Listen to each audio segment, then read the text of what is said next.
concrete walls. There's a place for us where we could go, where we could be alone. Between city lights, we don't have to hide. I wanna go, do you wanna follow? There's something in the air, I can't explain it, but it's there.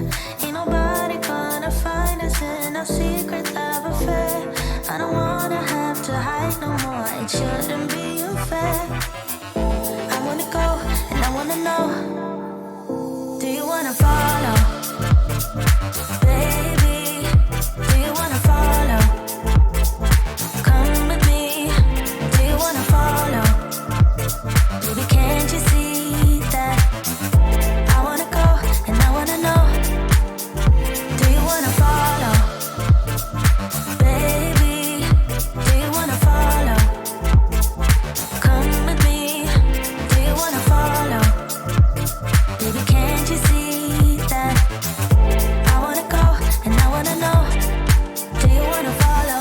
I can't understand why we can't hold hands, but they don't know what we have is real love.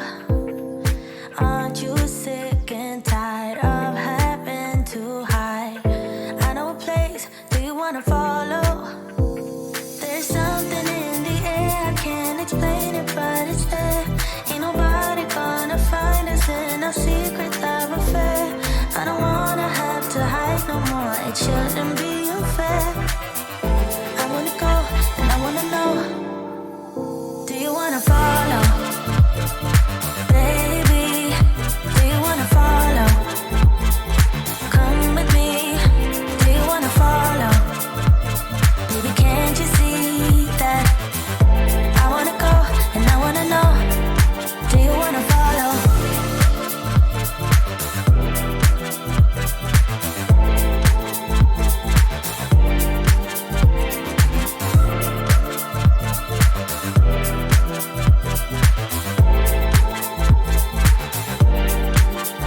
Do you wanna follow? Baby, do you wanna follow? Come with me, do you wanna follow? Baby, can't you see that?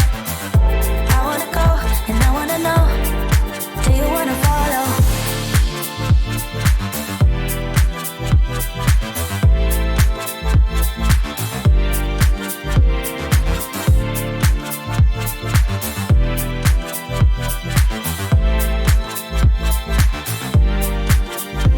What's up, y'all? You ready to stream? You ready to do some Q&A? Boom, so am I. Hello, stream. The chat is hopping. Random FPV in the chat. Thank you, Random FPV, for being here. Random was my first moderator, and I guess he'll be moderating as long as he's here, although it's not like I pay him to do it. Not like Alex. Sorry, Random, but my sound guy over here. Not that he earns it. No, he's doing good. How's the sound today, everybody? Shout out to Alex for running the sound, doing a good job. Mike's looking good. Everything good? Sound, focus. I'm Joshua Bardwell. It is Sunday afternoon, at least for me, for those of y'all in Europe. And by the way, you can say y'all when referring to Europeans. Here in the South, we say y'all for everybody. For those of y'all in Europe, it's the evening, and that's why we're doing it today. This is my European Q&A stream. And in case you're new here, Q&A, answering people's questions is pretty much what I do. All the time.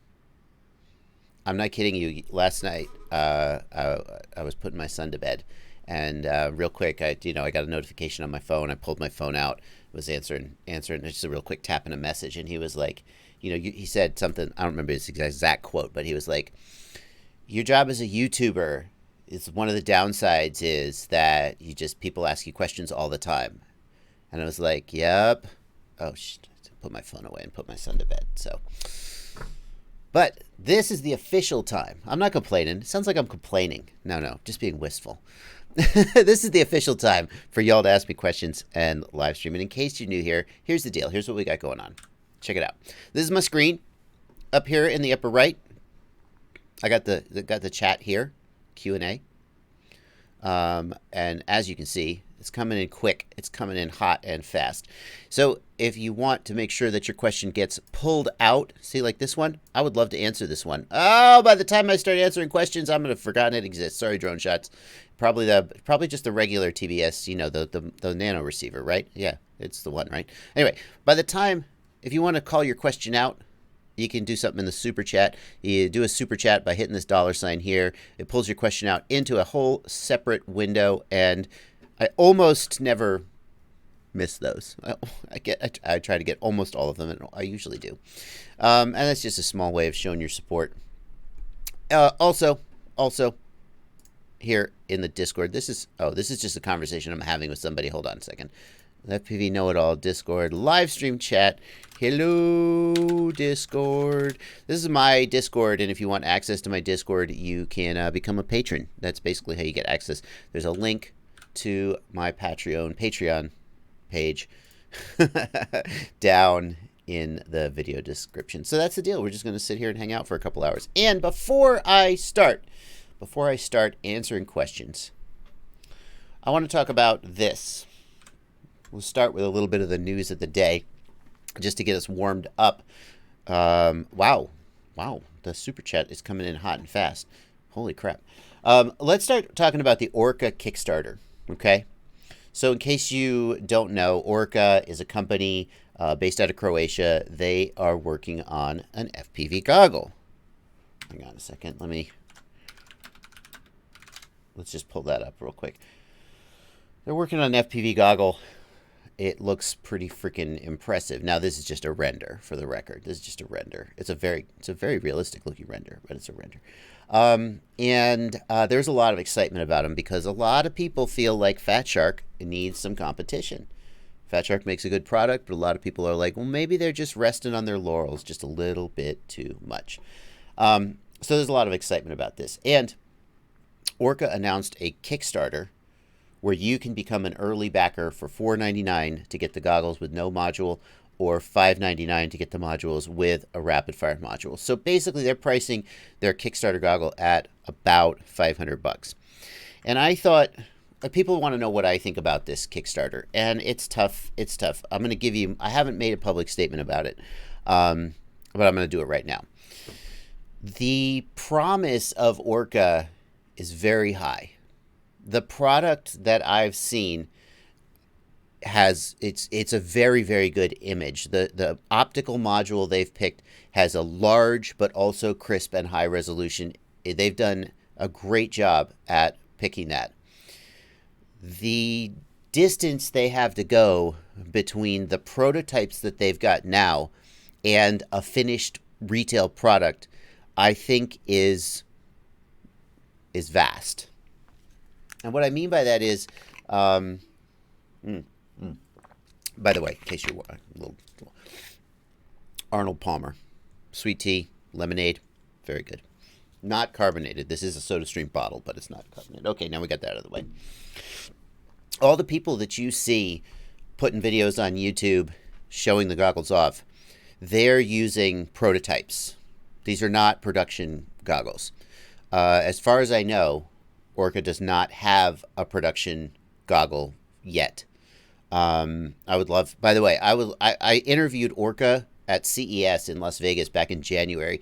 I would love to do another. And I should reach out to them and ask them instead of just saying it on a live stream. But I would love to do another interview with them and sort of catch up on their current status, because for all I know, the information I have is out of date. But everybody's using these prototypes. They have 3D printed shells. They don't yet have an injection mold for their shell. I don't think. I think I heard a rumor that they had ordered the molds, but see, I don't know. But I don't think anybody. My point is this. Until you have a production product, you don't know how good it's going to be, and you don't know what hurdles you're going to run into between the prototype and production. And that's where a lot of, if you look at other Kickstarters that have been done, that's where a lot of them stumble. Now, here's the good news. Before Orca, these guys didn't just come out of nowhere. Before Orca, they were Tensor. And in fact, as far as I know, maybe even Tensor is still in business. I'm not sure.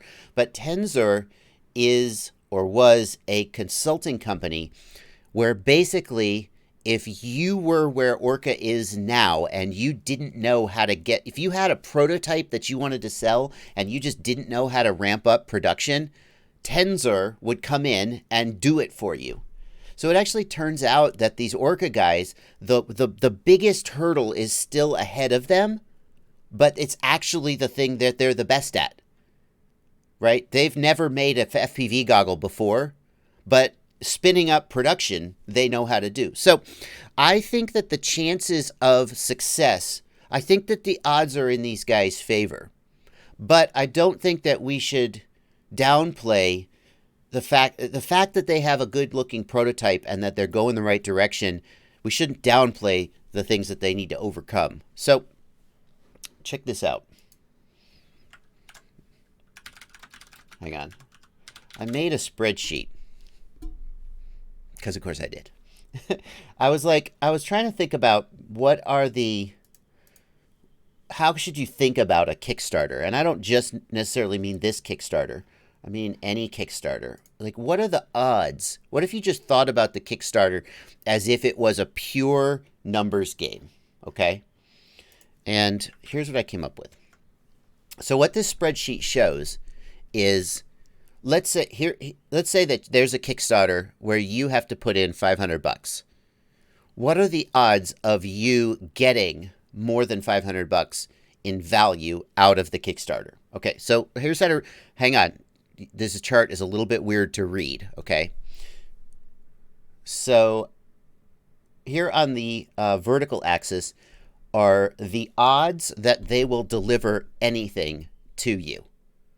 Now, that doesn't mean that I think there's a certain odds. What I want you to do is you to take all the information you have about Orca and think to yourself, what are the odds that they're going to deliver me a product if I buy into this Kickstarter? You think about that based on you make a judgment call. If you think that they're just going to take the money and run and never deliver a product, then the odds are 0%. If you think it is guaranteed that you will get something in the mail, then your odds are 100%, you see, and anywhere in between. Okay, and then here is what you feel like the value of the product that you get will be. So let's say they deliver you a goggle and you go, oh, this is as good as the HDO in every way. Well, then maybe you feel like your perceived value is $500. Maybe you go, this is better than the HDO. I would pay $700 for this. Well, then you feel like your perceived value is $700. Maybe you get the goggles and you go, well, I could have bought an Eachine for this. Maybe you feel like your perceived value is $300. My point is that you sit down and you say to yourself, what do I think the odds are that these guys will deliver me a product? And what do I guess that the perceived value of that product might be? And here's where it gets interesting. Let's say that these goggles, they turn out to be at least as good as an HDO. Well, what we can see from this chart is if you feel like there is a 100% chance of them delivering you a goggle as good as the HDO, you might as well just buy the HDO because, I mean, then it's 50-50. If you think there's less than a 100% chance of them delivering, then, you know, the HDO is a better buy. So what we see in this chart is that they need at least I think what this chart says to me is that the $500 buy-in price to the Kickstarter stacks the odds against them a little bit, because if you think about it, is there 100% chance that they will deliver a product as good as HDO? I mean, that's a hell of a proposition. When for $500 you could just buy an HDO today.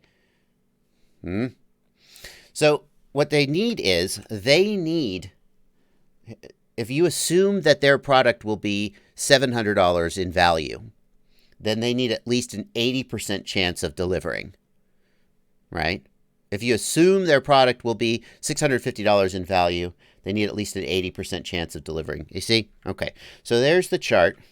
Now I've been talking for the last 5 minutes. Let's take a look in the chat and see what's up. Matthew Smiley, stop spamming the chat, dude. What the F, dude? You're in timeout. Have fun. Okay, so now I'm going to go back through the chat. I wanted to share that with you guys because I ran this. I was like, let's just run this chart. And when I saw the chart, I was like, wow. The asking price, you better believe that there's a really high chance of delivering a good product at a $500 asking price. That's my point. What do you guys think?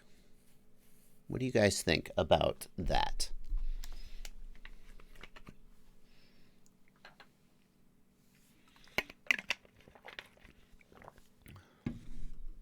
All right, not a lot. Not a lot coming in about the Orca. Let's see. Price of Orca around $500. I don't think they can put aside fat sharks in a small period of time. Yeah, it's the product that they've shown has very, very good optics. If it was just optics for optics, the Orca would win. I mean, over the HDO. I'm serious. I've looked inside both of those goggles. The Orca has a larger screen. Not too large, but the Orca has an approximate field of view similar to the HD3, but no blurry edges. It's just crisp edge to edge, high resolution, great optics. If it was just the optics, the Orca would win at a price of $500, maybe at a price of $600. So the question I think about Orca is what the whole package, and then not just the whole package in terms of the goggles, but also after-sale support, customer support, and so on. Anyway, okay, well, not a ton of interest. Where's the chart? Where's the chart? It's on the Rotor Riot community. Hold on, let me copy that and paste that in. You could take a look at the chart for yourself. Ion FPV update on the JBF7 and the new JBF4. No update at this time. No update at this time. Adam Banks, Orca is expected to have a better DVR than Fat Sharks. That's one of the areas they're focusing. They are working on their own DVR firmware, so I think we can hope that it will be better. Random FPV, yes, Orca can use external modules.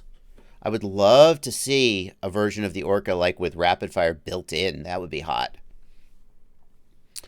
Do I need to turn off internal RF before a crossfire shows up in external RF on QX7? I don't believe that's true, Raw FPV. I believe you can use internal and external at the same time. Better to go with a known good product than the promise of a product that may be, says Frank Barajas. That's the thing, Frank. Some people say, I'm just going to put my money, I'm not going to risk my $500 on a product that is an unknown. Other people say, other people are happy. See, here's the thing that chart doesn't show. If you sit there and you go, look, if this Kickstarter doesn't get traction, this company is going to just go out of business. And if that's what you, I'm not saying that. I'm saying if you, that's another reason to invest in a Kickstarter, is that you just believe in the product and you want to support the company, even if it means risking your money. If that's how you feel about Orca, then the fact that it may be, in terms of just the pure economic analysis of the goggle that you get at the end, maybe you just want to take that risk. And I certainly support that. Static Motion asks, why are goggles so expensive in the first place? The short answer, Static Motion, is that FPV market is very, very small. So you cannot get economies of scale. And the screens that we use, the tiny, tiny screens that we use, the micro displays, are very expensive to make. They're not expensive if you're buying 100,000 or 200,000 or 1 million of them. But when you need to buy these displays from Sony and you only need 5,000, you don't get any price break. And then you have to sell them. And there's a big risk in selling them because if you make 1,000 goggles and they don't sell well, you are screwed. So the short version is that it's just such a small market.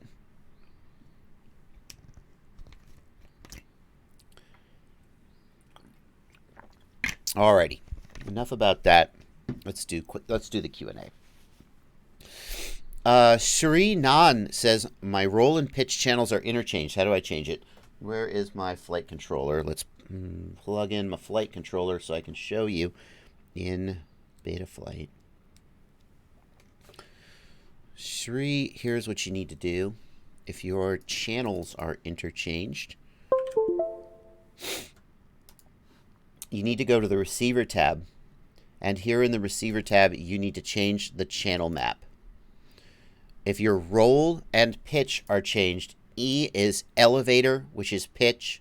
I know that's a little confusing. You can check over here if you're confused about which one is which. elevator or pitch, E is the pitch channel, and A is the roll channel. So if your roll and your pitch channel are interchanged, you want to change this from AETR to EATR. That's it. That's what you need to do.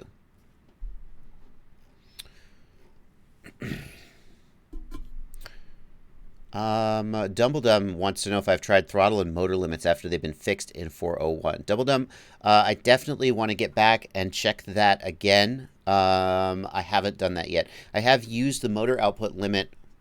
Hello there. I have used the motor output limit when I used my 6S versus 4S test, and I brought the KV of the 6S motors down. What do you think about the MR30 plugs for connectors in a race copter? I've never heard of those.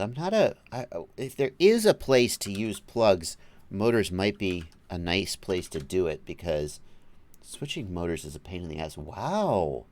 Look at that. That's fascinating. I definitely would not use these on a micro quad. They would just add so much weight and heft. They would just barely fit on the arms. Maybe with a 4-in-1 ESC, this could make sense. I mean, the additional weight a lot of people would tolerate. I guess my question is, how often do you change your motors? Like, if you change your motors a lot, this might start making sense. Here's the other thing, though. The problem with motor connectors is you have to solder on the motor connector. Unless you can buy a motor with the connector pre-installed, you haven't saved yourself any work. Unless you're like testing and you're switching motors all the time. But if you're switching motors, like when you break a motor, then you're going to have to solder the connector on anyway, at which point you may as well just solder it to the ESC. So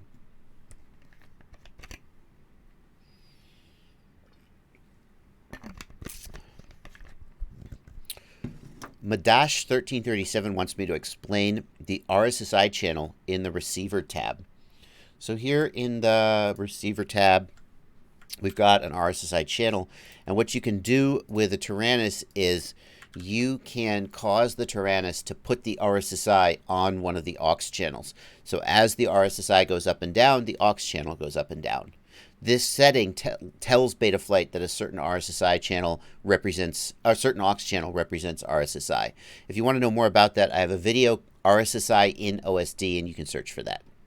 Let's get a couple of the super chats out of the way. They've been coming in fast and furious. Mihavuk, thank you for €5 and a little emoji sticker, but no question. Thank you. Drone Excursion, thank you for $2. RSSI scaling at 200 for R9, still needed in Betaflight 4.0. I think you need RSSI scaling at 200 if you're using F-port RSSI, but I don't think R9 specifically needs it. If you're just doing a regular RSSI aux channel, you don't need RSSI scaling at 200, Drone Excursion. Momp87, thank you for 50 Norwegian kroner. I love the word kroner, as always. Thanks for everything. Here's some mighty Norwegian kroners. No questions today. Thank you. By the way, Norwegian kroners, still getting more Norwegian kroners than I think it's Dutch kroners. So Danish kroners. Danish, sorry. Sorry, Danes. No, I'm not saying there should be a competition. How much are kroners even? I have no idea how much 50 kroner even is.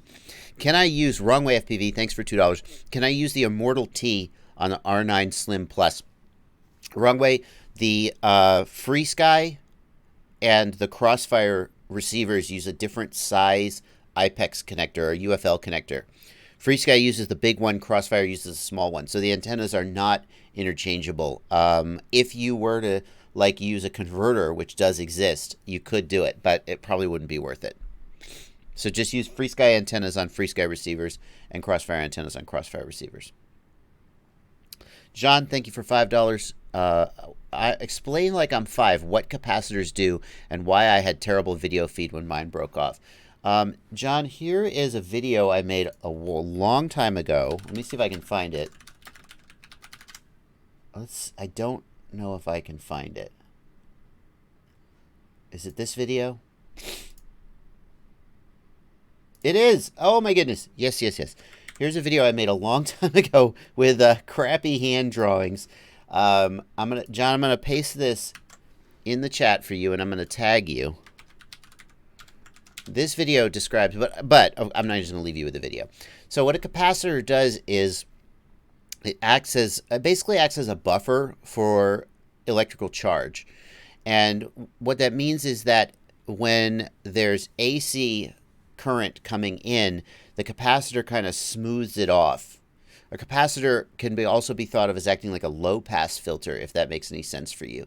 Basically, what you want to power your say your video transmitter and your camera is you want a smooth DC voltage. But because the motors are spinning and the ESCs are making AC current, instead of a smooth DC voltage going into your video transmitter, you get something with some jiggles and wiggles in it, and that makes video noise. So when you have a capacitor, the capacitor smooths back out the wiggles. And the capacitor is like a massage therapist for your electricity. The electricity comes in and it's all, and the capacitor goes, take it easy, and smooths it out. And then you get clean power into your VTX and your camera. Explain like he said explain like I'm 5, so.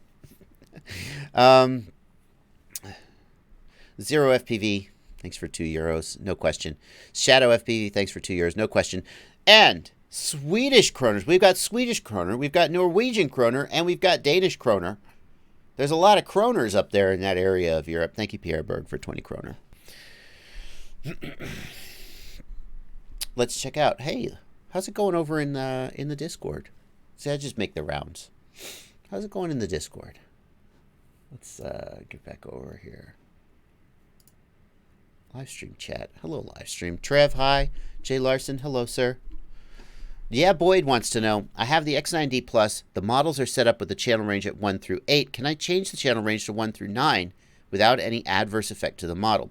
So, yeah, Boyd is talking about the fact that when you're doing FreeSky with S-Bus, using only 8 channels gives you half the latency. It goes from 18 millisecond frame timing down to 9 millisecond frame timing. That doesn't actually cut the latency in half, but it cuts the frame timing in half, and it reduces the latency.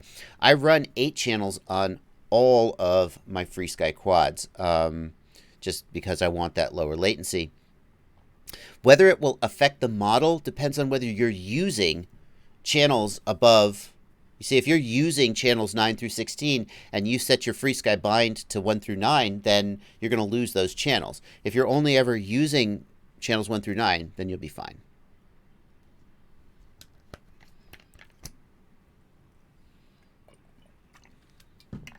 Jay Larson 42 says, my Hawk 5 with original Betaflight 3.2 can arm and spin the motors when hooked up to Betaflight Configurator. I thought Betaflight Configurator prevents arming. Jay Larson, that didn't happen until like Betaflight 3.4. So if you're on 3.2, that's why you can arm. And in fact, when Betaflight 3.4 first came out, a whole bunch of people were like, why can't I arm? Because they were used to being able to arm within the configurator. So that's why you're on an old version. If you're in Betaflight 3.4 and you're trying to arm the quad, hopefully with your props off, you knucklehead, what you can do is you can go to the Motors tab and you can do, I understand the risks, props are removed. And then you'll be able to arm. Okay. Let's go back to the regular chat. I'll get one more in the Discord. SylphiedX asks, what prop would I recommend for high-speed freestyle? Sylphie, for high-speed freestyle, I mean, you're going to want a higher pitch prop, like a 5 by 4.5 or 5 by 4.8. You're just going to want to make sure that your motors and your KV can handle it. And you're probably going to want to build a little bit lighter. Yeah, that's what I would say. All right, back to the regular chat. What do we got? R12 says, would my quad with about 680 grams with GoPro Hero 7 Black be way too heavy, or is it going to fly okay? I think, here's the thing. With the Hero 7 Black, that's a lot of weight. I don't think 680 grams is that unusual.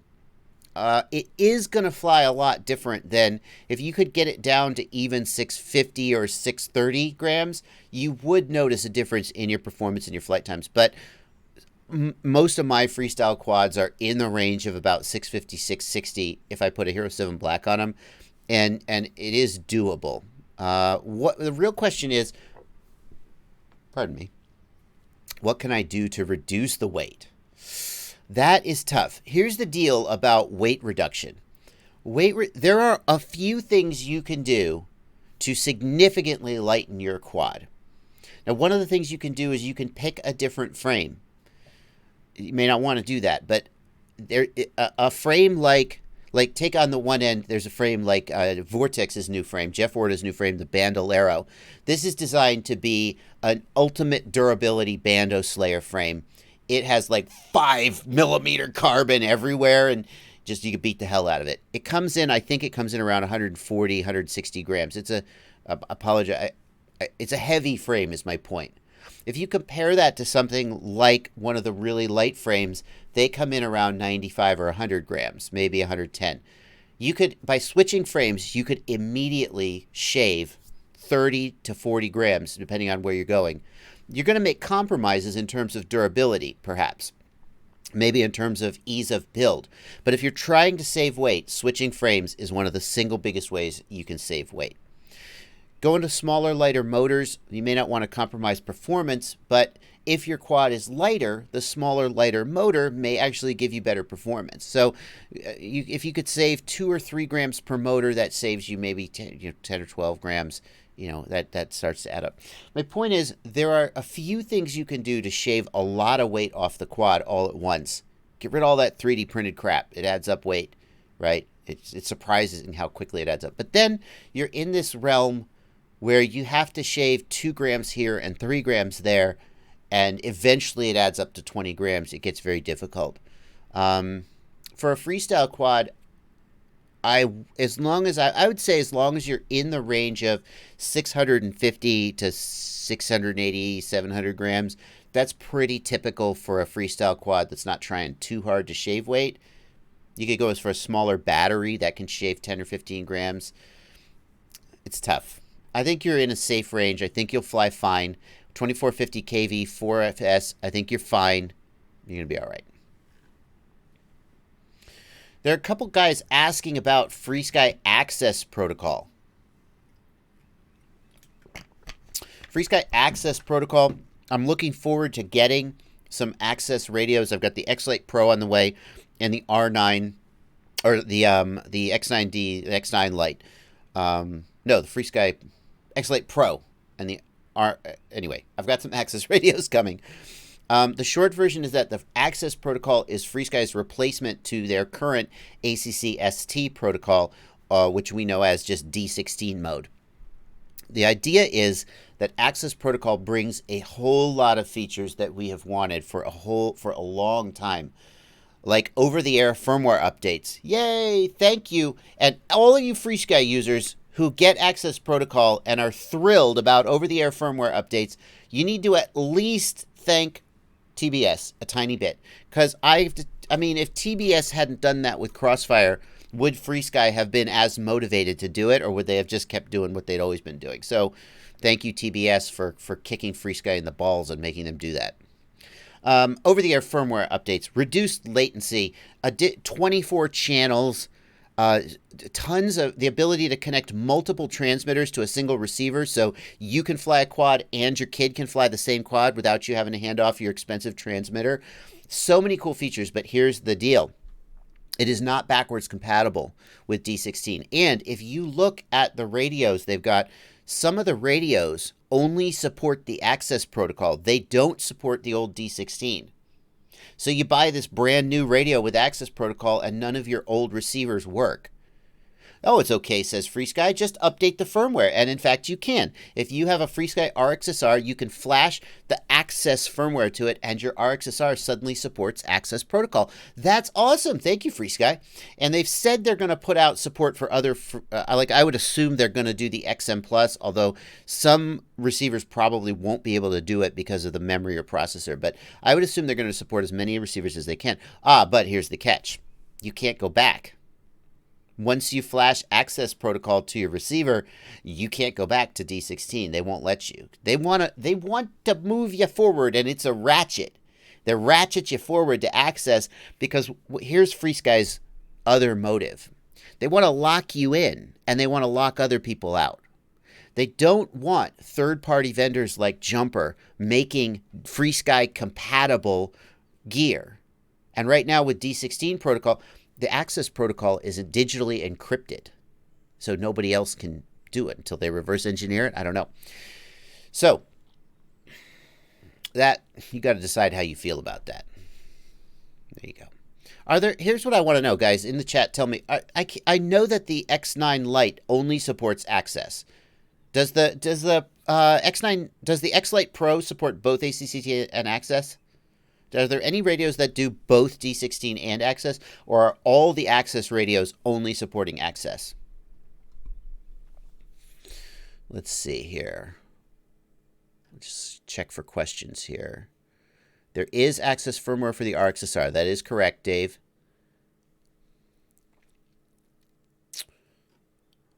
Let's see. Let's see here. Yeah, okay. Yeah, Preston, I'm not sure what kind of encryption they're using, and maybe it'll be reverse engineered, but yeah. Access does D16, Jill. Jill, are you saying that? I'm not sure about that, Jill. Jill says Access does D16. Andy RC's video shows the X-Lite Pro supporting D16. That's good news. Access only in the internal modules, says Bradley Whitney. I'm pretty sure that the X9 Lite only supports Access, not D16, but I could be wrong about that. So that's FreeSky Access. And, yeah, there you go. All right, let's see here.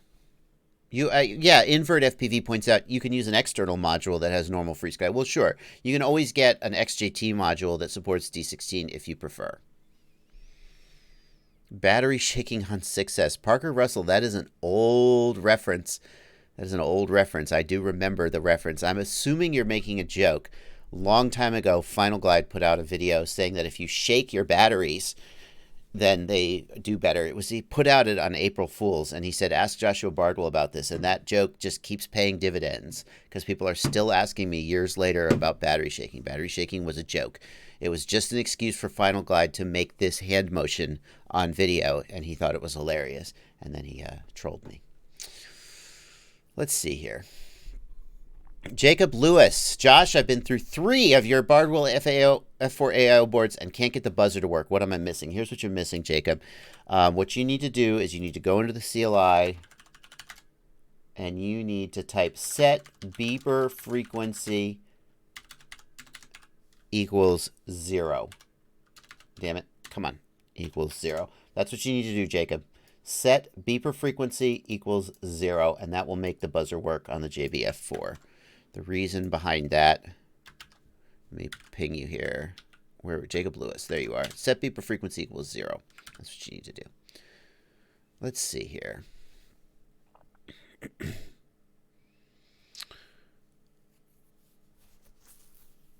There were more questions. Let's see. Battery shaking is a joke. Just don't. Can we upgrade access to the Tyrannus X9D Plus? Good question, Ravinder. I don't know the answer to that. Whether the if you can upgrade the receivers simply via firmware, I would guess that you can update the module via firmware. But here's the other thing: FreeSky, all their new radios only have the slim module slot. They don't have a JR bay. And again, this is FreeSky wanting you to lock you into their system and lock you out of other systems. So I could see FreeSky disallowing an upgrade in old radios to try and force you to upgrade your radio to the new radios and get rid of your JR bay. I don't know the answer to that.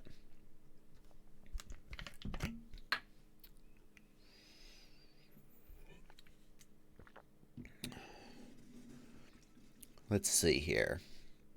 Our low rates. Alex Goresh wants to know, are low rates the new freestyle hotness? Alex Vanover has been a proponent of like 450 degree per second freestyle. Yeah, I don't know about 450 degrees, but low rates do. I've come down from about 1100 degrees to about 900 degrees, and I do feel like my flying has gotten better. Here's what I say about rates. Take a black box log or use the Betaflight OSD stick overlay and watch some of your flights. And if you never go, some of you have like 1300 degrees per second, super snappy flippy rates, and you never actually go to full stick deflection anyway. So then lower your rates. If you never go to full stick deflection, lower your rates. Let's go down. I got some super chats coming in. Let's clear those out. We'll go through the Discord. We'll come back again. Anthony Hendry, thank you for £3. I'm building my first drone in 2 weeks. Any advice? Yeah, Anthony Hendry, get a smoke stopper. Use a smoke stopper. I have a video on my channel from this last week about smoke stoppers.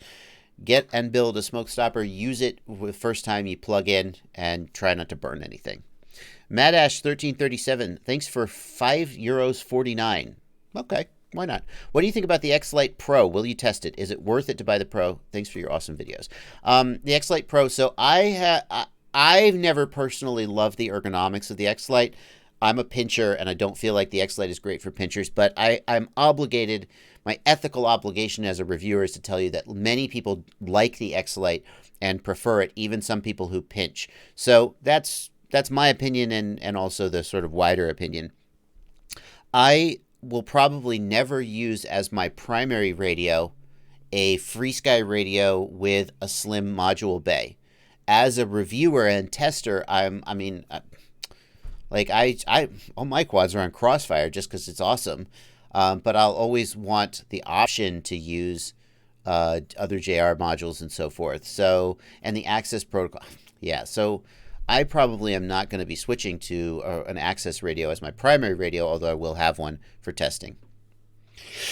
Mia Vuk, thank you for €5. What would be my suggestion for 2.5 to 3 inch quads for Betaflight 4.0? What to do with the filters and PIDs?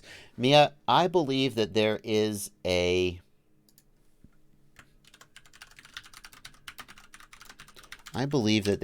probably here in the Betaflight 4.0 tuning notes, there is probably some suggestions for tuning. Betaflight tuning tips 4.0. Let's see. They usually have some specific race pilot, large props, 3.5 tune, prop wash minimization. How about some micros? No presets for micros, huh? That's unfortunate. I guess what you could do, Mia, if you have a tune, like if you have a Betaflight 3.5 tune for your micro, you can use these presets. I've already got a perfect tune on 3.5, and you could just do that. I'm surprised they don't have suggested micro tunes, to be honest with you.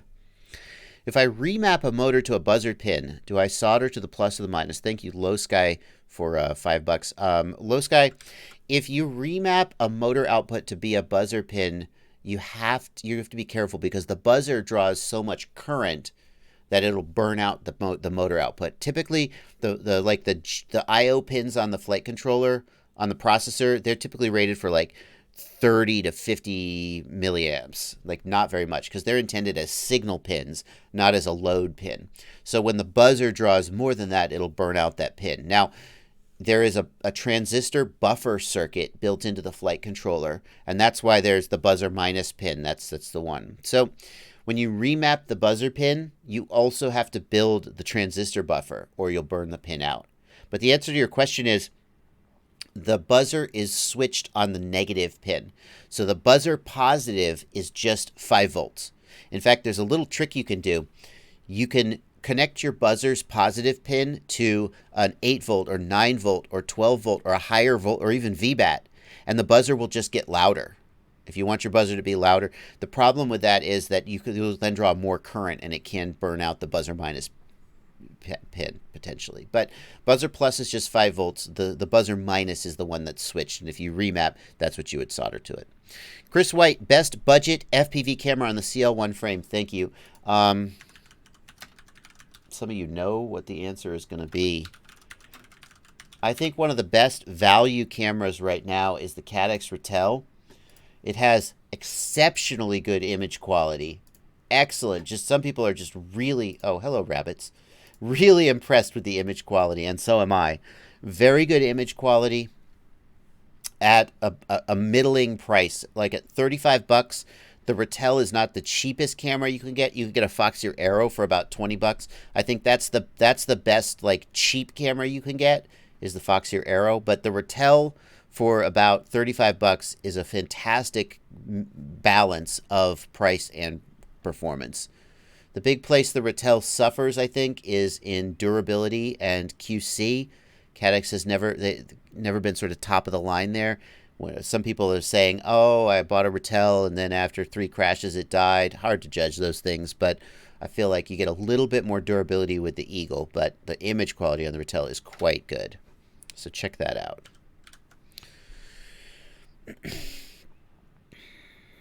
PHP FPV, is there any way to replace the soldered antenna on the QX7? Yes, there is.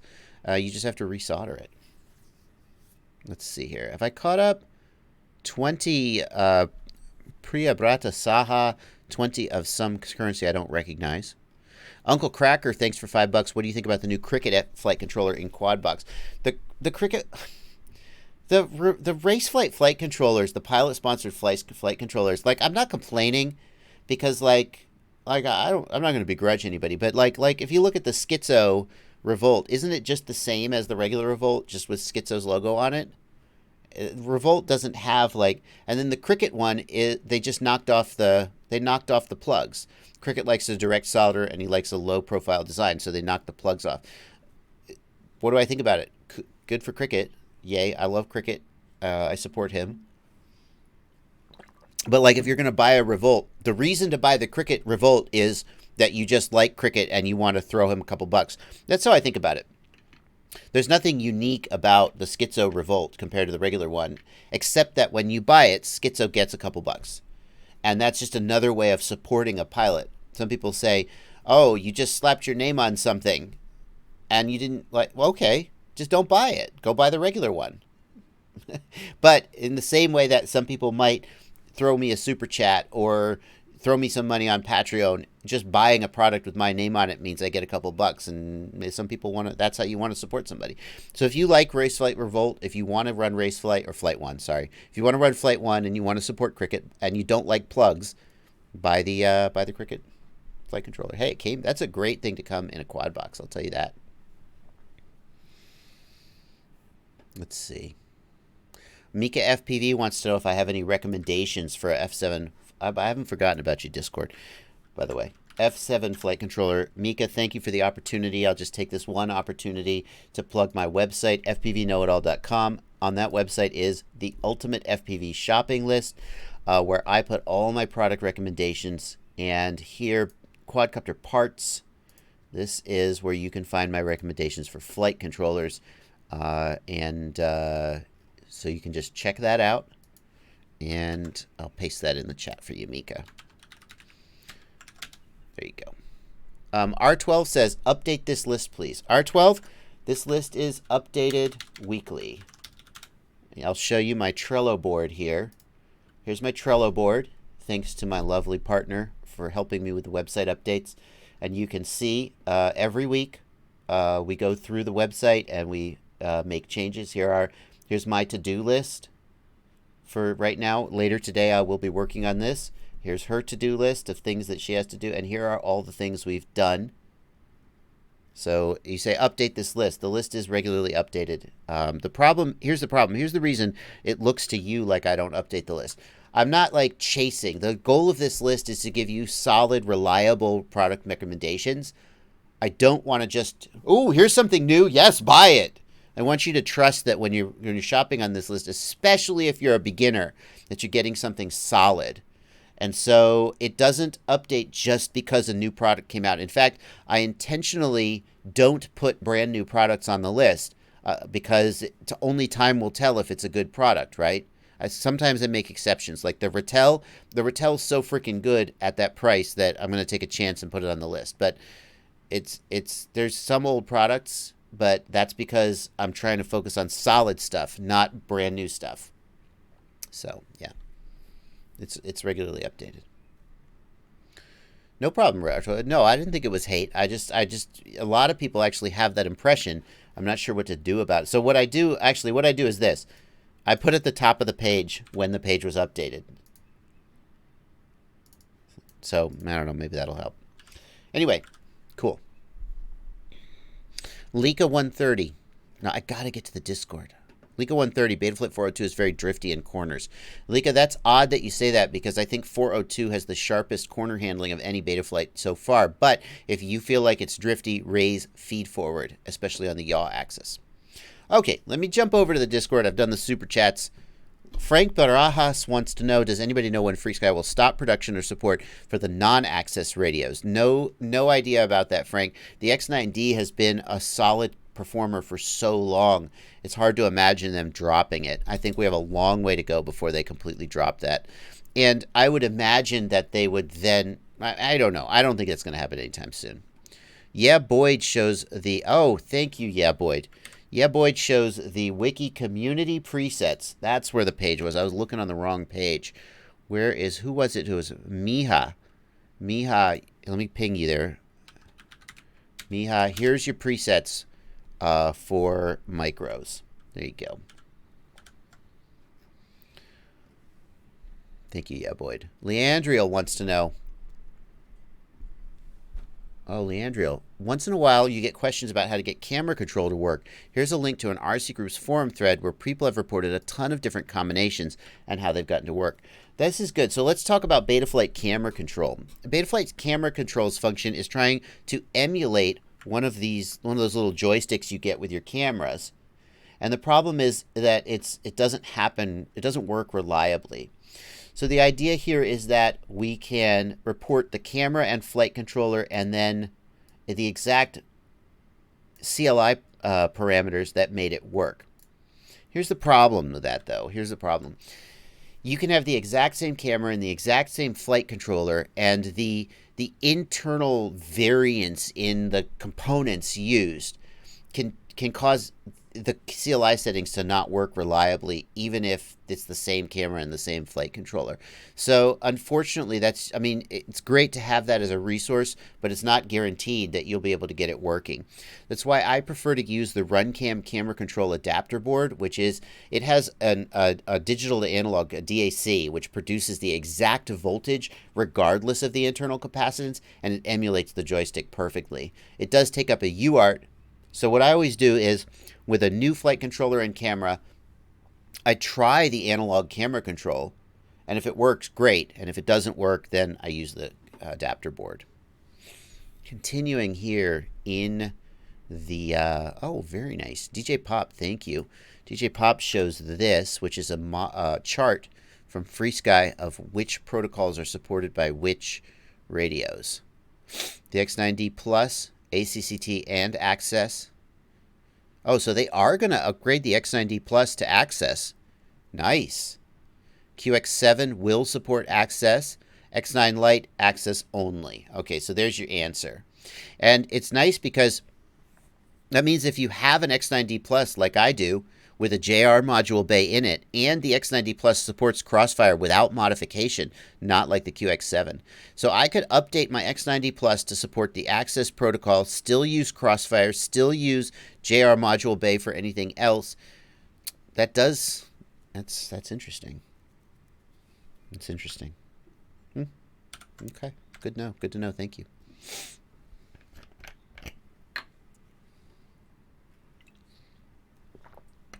I'm chugging this sweet tea, and I'm gonna need to take a bathroom break halfway through my live stream. Let's see here.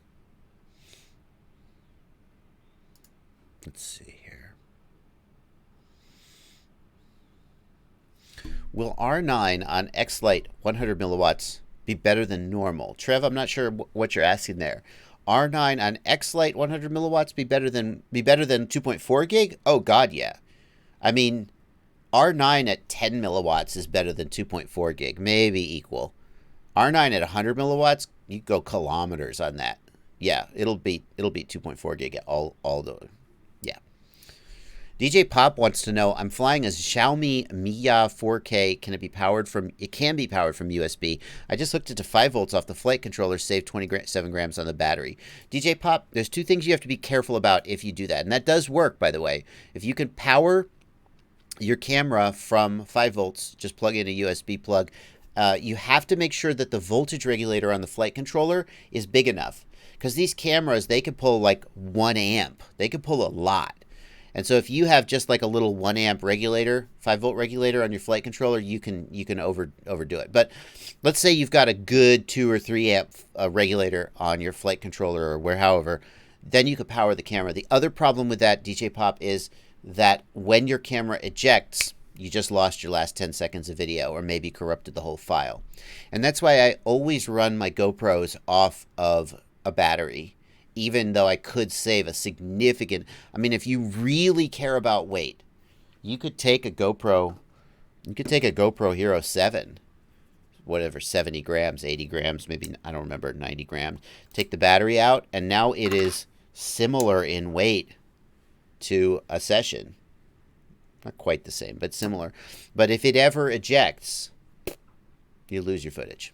That's no good. That's no good for me. Okay. That's it. We're caught up on the Discord. Let's go back to... That's what we do. We go around. Let's go back to the regular chat. Hello, plebs. I love that joke.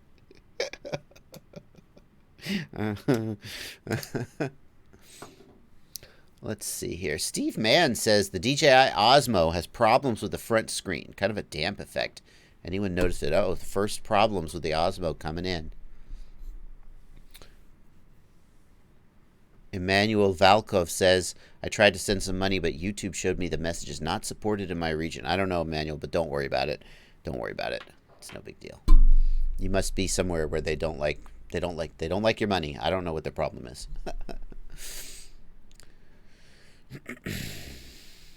Let's see. Does the JB Runcam Eagle usually work with camera control? Asks Saucy Fingers. Analog camera control, there is no guarantee that it will or won't work. That's the thing. It depends on the capacitance of the camera, which varies slightly. They put the capacitors in there, but the capacitors have different sort of... There's tolerances, right? And it depends on the design of the flight controller. There is never a 100% guarantee that analog camera control under Betaflight will work. It's just a limitation of what they're trying to do. If the flight controller had a DAC chip, a digital to analog chip, then camera control would work 100% reliably. But nobody seems to make one that, and I'm not even sure Betaflight ever implemented support for DAC. So that's what the Runcam camera control adapter board does. Hollywood Jack wants to know, can I use Crossfire on my DX8? So, Jack, there's 2 ways to use the Crossfire module. One is with the digital serial interface, where the radio, like, fully interfaces with the Crossfire module, and you get that ultra-low latency goodness. To do that with a Spectrum radio, I believe you need minimum DX9. The chat will correct me if I'm wrong, but that's what I remember. You can always use the buddy box function on your radio. The Crossfire module can accept a PPM input. That's what BuddyBox is.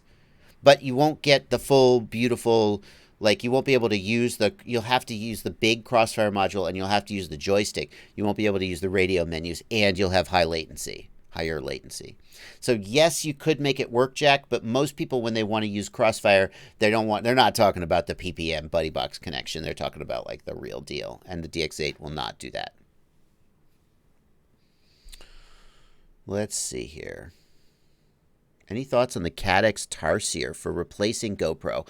Auntie, whenever somebody talks about replacing GoPro, you have to ask like who they are and who their audience is. If you are a typical FPV pilot who just wants to get some nice video to like show your friends or show your mom, that's what I always say. My mom doesn't. She watches I don't think she gets it. But if you just want to get something better than like your DVR, yeah, Tarsier's great. Foxeer Box 2. I got my review of the Foxeer Box 2 is coming soon. Any of these cheap cameras will do an okay job, but nothing will replace the GoPro once you get to the enthusiast to pro level. Nothing beats a GoPro. Maybe the DJI Osmo has a shot. But the Foxeer Box, the Cadex Tarsier, the Runcam Split, the Cadex Turtle, none of these guys can compete because the GoPro, first of all, GoPro is just very good at making cameras. They just produce very good footage. But also, they have things like ProTune, which lets you, if you're doing post-production color grading and so forth, ProTune is just essential, and nobody else does that. So will the Caddx Tarsier replace a GoPro for you? It depends on who you are and why you want a GoPro. If what you want is just high-def footage, then sure, Caddx Tarsier could potentially replace that. But if you're an enthusiast to a pro level, no, nothing will replace a GoPro, except maybe a DJI Osmo. Depends. Let's see here. Runcam 5, R12. I asked Runcam, I showed Runcam the fact that I was working on a review of the Foxeer box, and I asked them if I could have a Runcam 5, and they said it's not ready yet. I've seen people, they sent some people a Runcam 5. They don't want to send it to me yet. So I may have to wait for the Runcam 5 to be out in retail before I get to review it. I don't know why they don't want to send me one. A free production.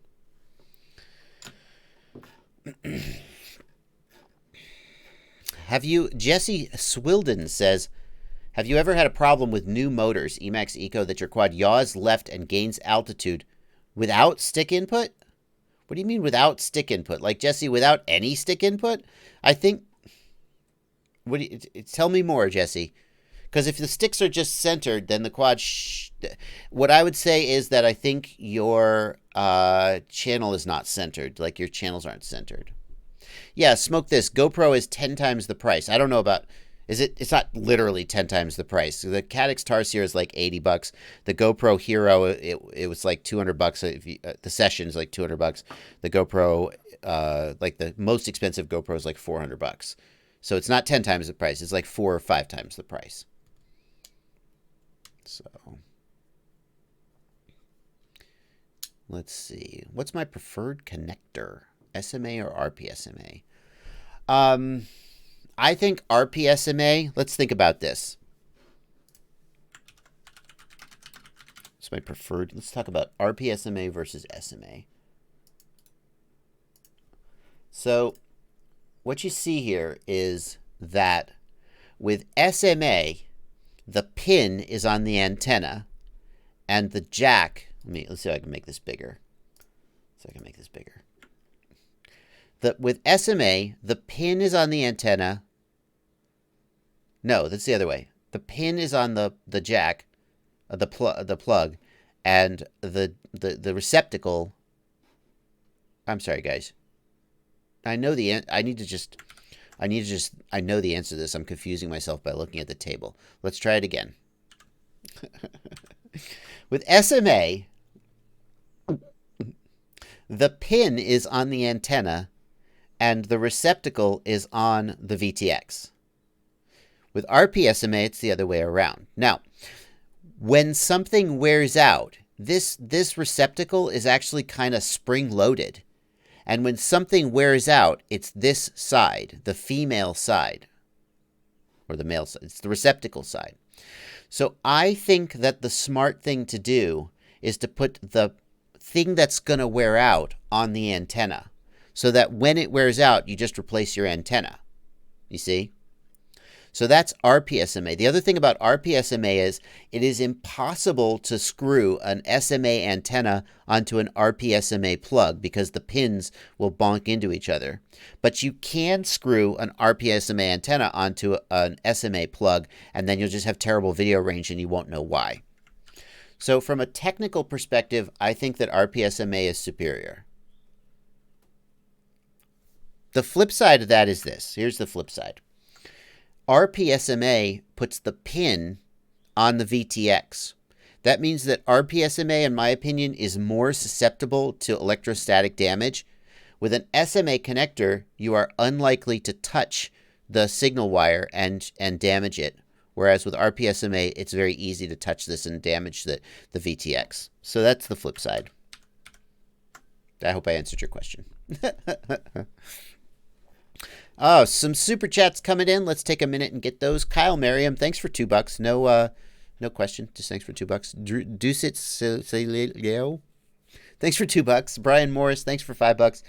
Everything works great on my JBF4 combo stack. Just trying to get CAMC to work with my Eagle 2 Pro. Brian, like I said, unfortunately, it is not 100% guaranteed that you will be able to get it work. You can play with the CLI settings, but I recommend just getting the Runcam camera control adapter board and using a spare UART. If you want to try to get it work, you need to play with the key press delay and the reference voltage, and basically it's a total crapshoot.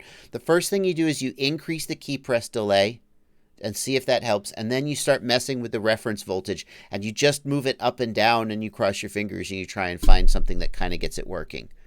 But it's just not, unfortunately, there's just no perfectly reliable way to guarantee that it's working. Bumblebolt FPV, thank you for $10. Thanks. That's a big donation. Thank you. I'm using a Lumineer Lux F7. Do you know where I can find the turtle mode setting for it in Betaflight? It didn't show up for me. Bumblebolt, that is probably because you have not selected D-Shot as your motor protocol. You must be using either D-Shot or Pro-Shot as your motor protocol in order to do turtle mode. Multi-shot or one-shot doesn't support. They can't do it. So that's the number one reason it's not there, Bumblebolt. James Cyril, thanks for £2. What's my favorite pasta dish? Can we get the recipe? I think my favorite pasta dish has got to be a chicken parmesan. I mean, is that technically a pasta dish or is it a meat dish? I freaking love chicken parmesan. I don't know why. I mean, what's not to love, right? But it's like a delicious fried chicken cutlet covered in tomato sauce and mozzarella, and then you get some spaghetti on the side. Why not like? But as far as pure, what's my favorite pure pasta dish? I mean, I like a red sauce. I like a red sauce better than a white sauce almost every time. A good tomato sauce is like, mwah, good tomato sauce. Here's a little tip for you. If you're making a tomato sauce, you take just a little bit of cinnamon, put it in the tomato sauce. See if you don't like that. Not too much, just a little bit of cinnamon. A little tip for you. Okay. Dobijasek, thanks for 10, I think it's Polish monies. Those would be euros, wouldn't they? PLN, I don't know what that is. I answered the question, what do you prefer, SMA or RPSMA? Hollywood Jack, thanks for $20. Big donation. Thank you, Hollywood Jack. No question. I got your question. Heath McTaggart, $5. I updated my FC to 4.1, and now with no throttle response till mid-stick, when I drop my throttle to 0, the motor slowly increased to full RPM. Heath McTaggart, the motor's spinning up to full RPM with the props off. That's actually normal. Under some quads do it, some quads don't, but it doesn't indicate a problem. It's like this. When the props are off, the flight controller gets confused because the flight controller is trying to move the quad isn't moving, and then the motors spin up. There's a feedback loop. The real question, though, Heath, is why do you not get throttle response till mid-stick? The answer to that is probably that your endpoints aren't correct, or your... Hang on. Or you have got to fix... Hang on, sorry. You got to fix your throttle low. Hang on. We'll show... I got to wait 1 second here. Here we go. Receiver. What you got to do... So first... This is just a flight controller on the desk. I don't have it hooked up, but so... I don't have anything here, but check your endpoints. Make sure that your channels go 1,000 to 2,000, and then check your stick low threshold. If your channels go 1,000 to 2,000, you can set your stick low threshold to 1005, and then everything should be fine. When you have deadband at the bottom of your throttle, like you start raising your stick and nothing happens, it's usually that your stick low threshold is too high. The way that Betaflight works is that until the throttle exceeds the stick low threshold, nothing happens. Okay? So if your stick low threshold is too high or your endpoint is not right, then you'll have deadband at the bottom of your throttle. Tectronic Mountain, thanks for $2. Gecko 3 Bind and Fly Crossfire Nano RX. You're having a problem with your Crossfire RSSI. Your RSSI is down to 70, just 2 meters away. With Crossfire, you should have like 99% RSSI easily out to a kilometer. Okay, so if you're really, the first thing I would do, Tectronic Mountain, is actually look in the Crossfire Lewis script, look in the Crossfire telemetry sensors. If you're just looking in your OSD, maybe your OSD is set up wrong. So check the actual Crossfire telemetry sensors, or if you have the full module, check the module. If you really are having 70 RSSI 2 meters away, your antenna's broken, your module is broken, something is broken. That should just not be the case. Okay, we're caught up on the super chats.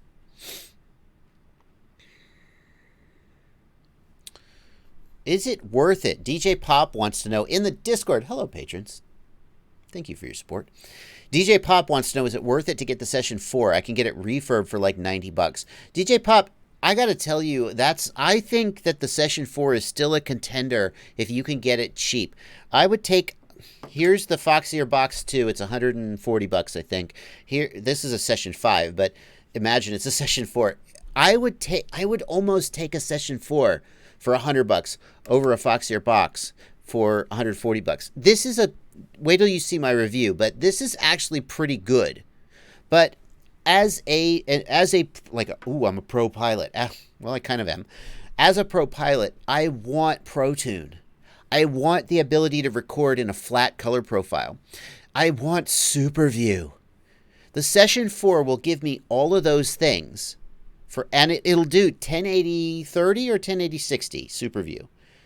It gives me, and for $90 or $100, a Session 4 is still a compelling buy.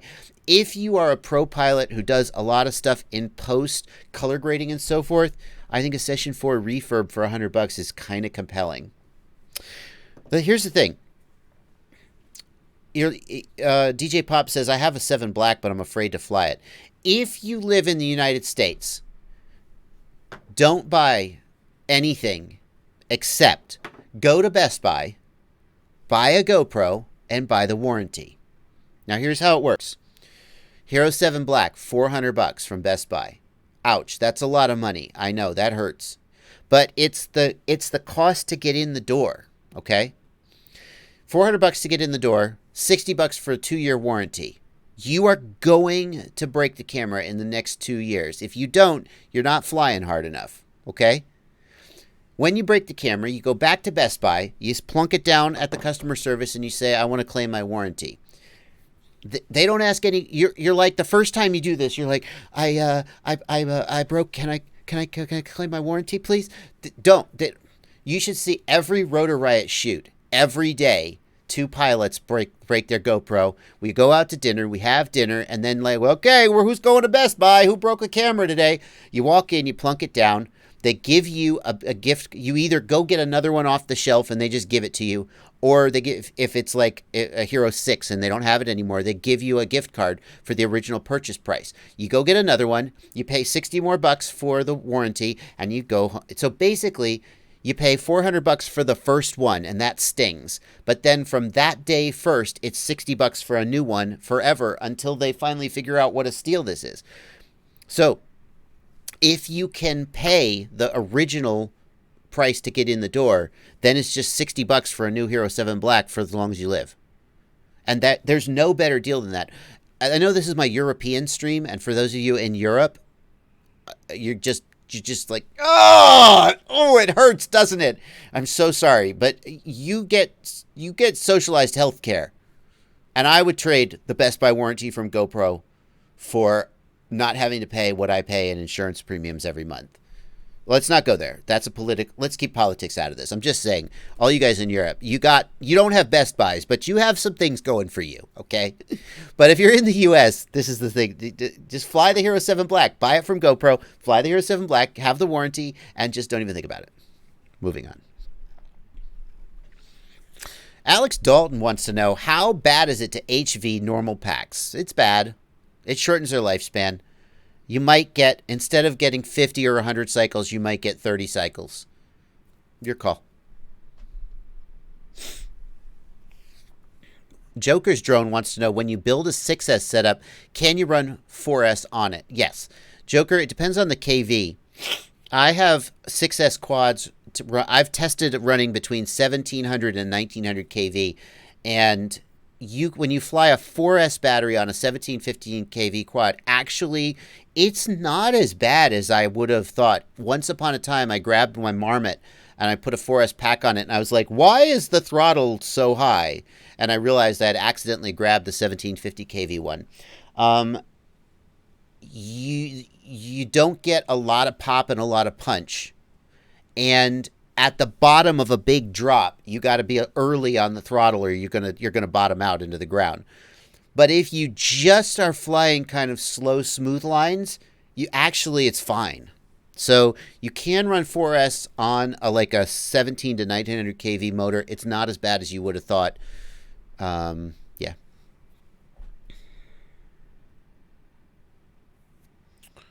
My batteries are 300 cycles and they've lost flight time. Avolet FPV, if you have got 300 flights on a single battery and you haven't crashed it and destroyed it, I don't have any batteries that make it to 100 cycles because I destroy them. Good for you. You're doing good. Wicked Mistress wants to know what could be the problem with 30 RSSI on OSD. Wicked Mistress, the first thing I think when the OSD has a bad RSSI is that just the OSD, the RSSI is not set up right. So the first thing I do is I go to the telemetry screen and I check the value of the RSSI sensor in the telemetry screen. And then I see if it says 90 but the OSD says 30, then maybe the OSD is not set up right. After that, it varies. There's an RSSI scale parameter in the CLI that you could use to scale the RSSI up and down, but usually that's not the problem. Usually just the actual RSSI value is configured. How you're getting the RSSI into the flight controller is configured wrong. Yeah. You can get a used session and get GoPro Plus for $4.99 a month. They will replace up to 2 years for free. Yeah, you can get insurance from GoPro as well, Huckleberry FPV. I've never done that. The big advantage of the Best, and sorry, this is the European stream. Now I'm talking about Best Buy some more. The big advantage of the Best Buy is that you can just go there in the middle of the afternoon and get a new one. You don't have to mail it off.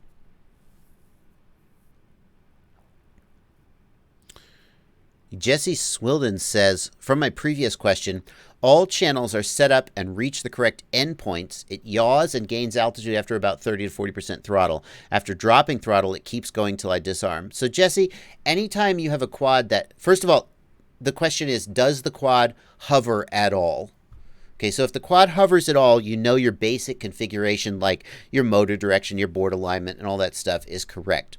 At that point, if the quad flies away and you lower throttle and it keeps going, the issue is excess vibration, not enough filtering, which is sort of the inverse of excess vibration, or excess degain, okay? Those three things. So in your situation, the first thing I would do is check the quad mechanically to see if there is something causing excess vibration. Have you got a broken standoff, a broken frame bottom plate, a loose screw, your stack screw is broken so your flight controller is flopping around, anything like that? Do a full mechanical once-over of the quad. Then, number two, the other question is, the quad was flying fine and then you changed the motors and now it's flying away. Are the motors causing more noise? Do you need to adjust your tune? If these motors are like more thrusty, then you may need to like reduce your D gains. So the next thing I might do is reduce the D gains. Take them way down. Take them like to 5. Take your D gains to 5 and see if that fixes it. And then if so, work them back up. And that's what I would do, Jesse. All right, guys. It's 2:15, and I got to tell you, if I'm going to make it to 3 o'clock, I have to take a short break. So chat amongst yourselves. I'll be back in 2 minutes. I'm not going to make it to the end of the stream, though. So I'll be back in 2 minutes. Here. No, I'm not. I'm just going to leave the screen up. I'm not going to do the off. Hang on. Wait. Here we go. I got it. Oh, yeah, there we go. Wait a second. Where we could go, where we could be alone. That. Oh, there we go. Okay. I'll be right back. I wanna go, do you wanna follow? There's something in the air, I can't explain it, but it's there. Ain't nobody gonna find us in our secret love affair. I don't wanna have to hide no more, it shouldn't be unfair. I wanna go, and I wanna know, do you wanna follow? Baby, do you wanna follow? Come with me, do you wanna follow? Baby, can't you see that? I wanna go, and I wanna know, do you wanna follow? Baby, do you wanna follow? Come with me, do you wanna follow? Baby, can't you see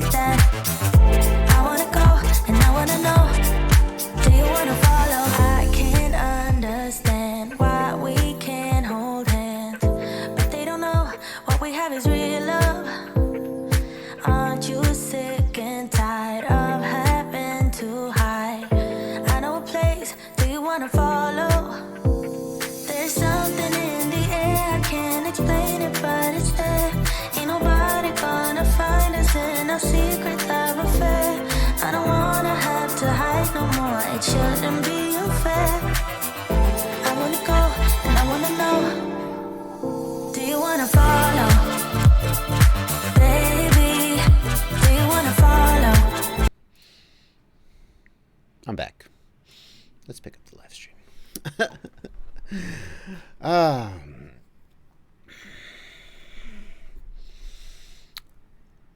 Let's see.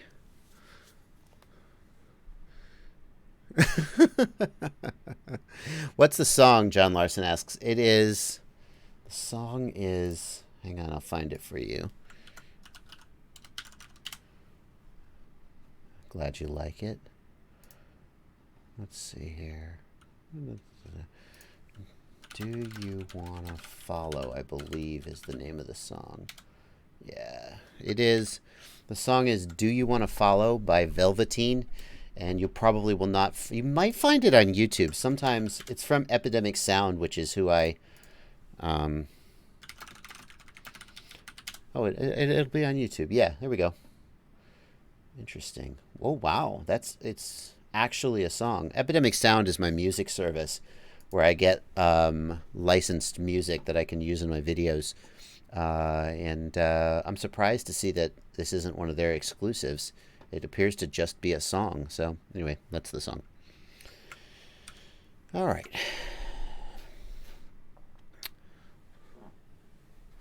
Why the Micro Eagle with digital control is not available anywhere anymore? I don't know the answer to that. When I asked Runcam about putting digital camera control in my Micro Eagle, they said it wouldn't fit on the PCB. So I'm not sure about that. Unsub 223, my SPM 4649T receiver keeps going into binding mode. I can't get the channels to show or move on Betaflight. How do you put the 4649T into binding mode? Is it, there's one, hang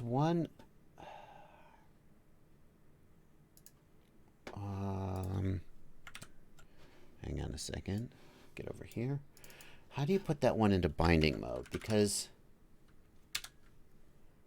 it's the binding port. Is there another? Can you? Yeah.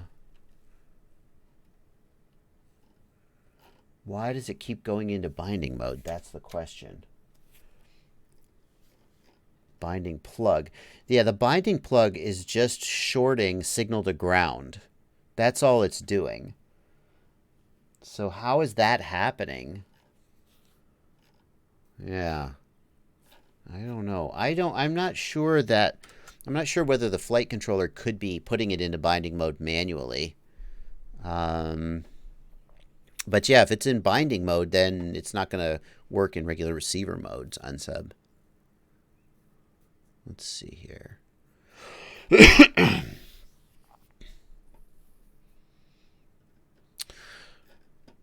Grazer1, thank you for $10. For a person first getting into FPV, what my concern is the flight time on the lipos. Why are flight times so short? Flight times are so short because you should be asking yourself, why are flight times so long? Because the power density of these lipos is extraordinary. What these quadcopters are doing in terms of their weight and their performance is unreal. Being able to go accelerate like they do. Go back 20 years before lipos got, I don't know how long it was, but go back to the days when we were all running on nickel batteries, and you'll be like, oh my God, how can we get this much performance out of something this small? You should really be impressed, not disappointed. If you want longer flight times, like the other thing is you ask, it's like looking at a top speed dragster and going, why is the mileage so bad? That's not what it's designed for. A microquad is not designed for endurance. It's designed for speed and performance. And as a result, it gets very short flight times. If you build a 7 or 8 inch quad with low KV motors, you could fly for 10, 15, 20 minutes maybe. But you're not going to go, okay. Can you get longer flight time? Yes, but not from a little 5-inch mini quad, micro quad, mini quad. Well, I mean, you can. You can get longer flight times by compromising performance, Grazer. That's the question. That's the answer to your question. Roger Kircher, thank you for $2. William Powell, thanks for $5. Benjamin West, thanks for $2. Steve Mann, 20 pounds. Thank you, sir. No questions, just donations. Thanks, Mr. Beto Tube, Kyle Merriam. I don't want to just keep reading them out. That's silly. Any questions? No more questions.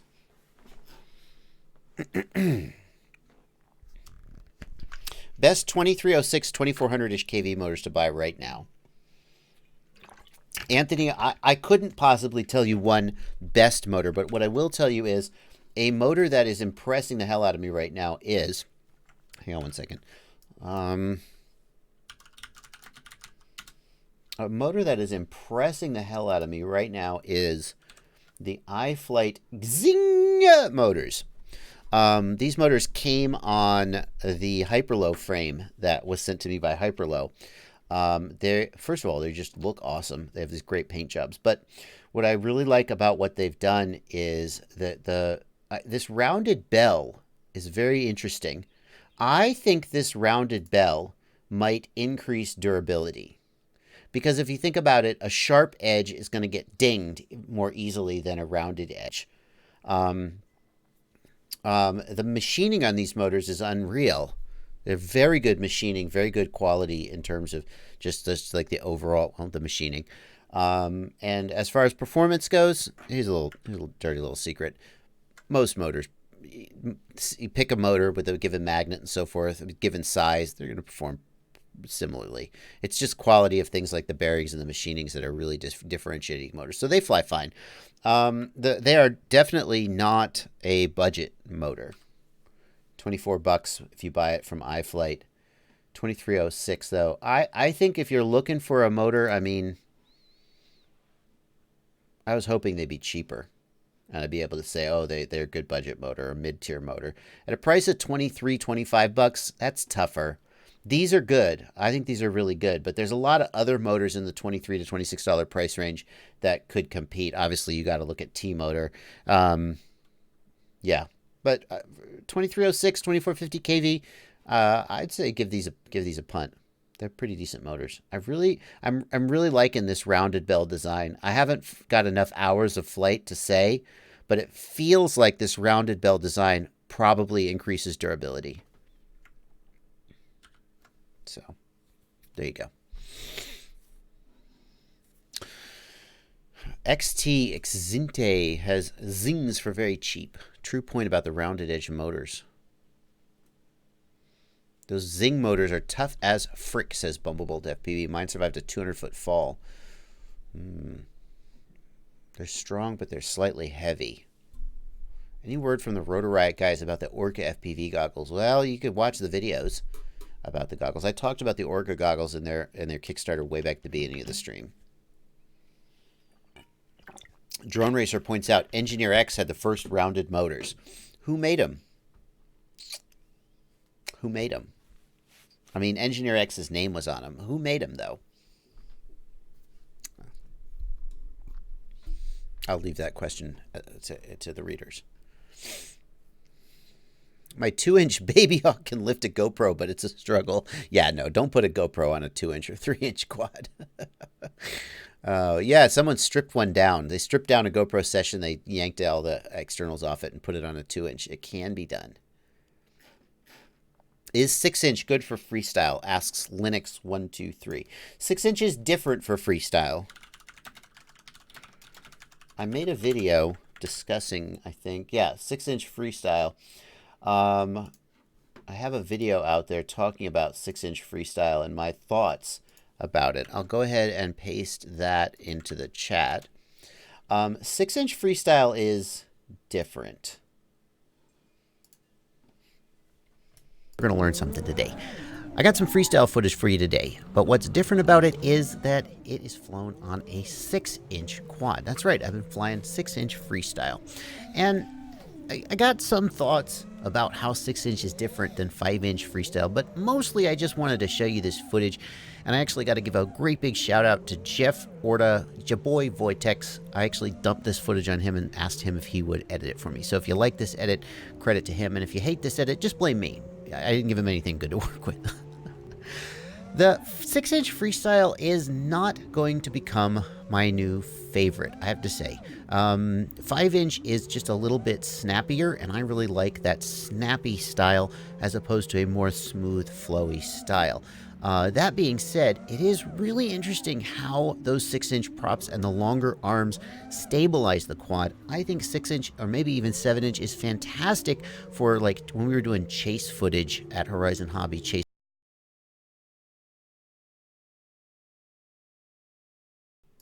There you go.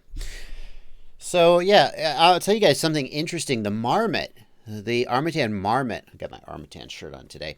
It is actually really interesting because the size of the base plate is actually a little bigger. The wheelbase is actually more like a 5.5-inch quad. So you get just a little bit more stability, but you still have the 5-inch props. So you still have the responsiveness of the 5-inch props. And it's kind of like a best of both worlds scenario. There was a time when, remember when 5-inch quads, the standard wheelbase was like 220, 240 millimeter, and then they got smaller and smaller and smaller, and it seemed like for a while the people were trying to make the wheelbase as small as possible. It got down to, I think, as low as like 210 millimeters. And as that wheelbase gets smaller, the quad gets more nimble, but actually then people were like, hang on, and stretch decks became a thing, and they realized that the goal shouldn't necessarily be a quad as tiny and nimble as it could be, that we could take advantage of these things. And so I think there's a sweet spot, and maybe the Marmot has hit it. But 6-inch props, you don't, especially on 4S, you just don't get the same responsiveness. It's good, but it's not quite there. So you get a little more endurance, but not as much responsiveness. 6-inch Freestyle. The thing is, I flew these guys 7-inch. That's another video. I won't put it up, but I flew these guys 7-inch quads, and they were surprisingly good for Freestyle. They were on 6S though, and I feel like that made a difference. Okay.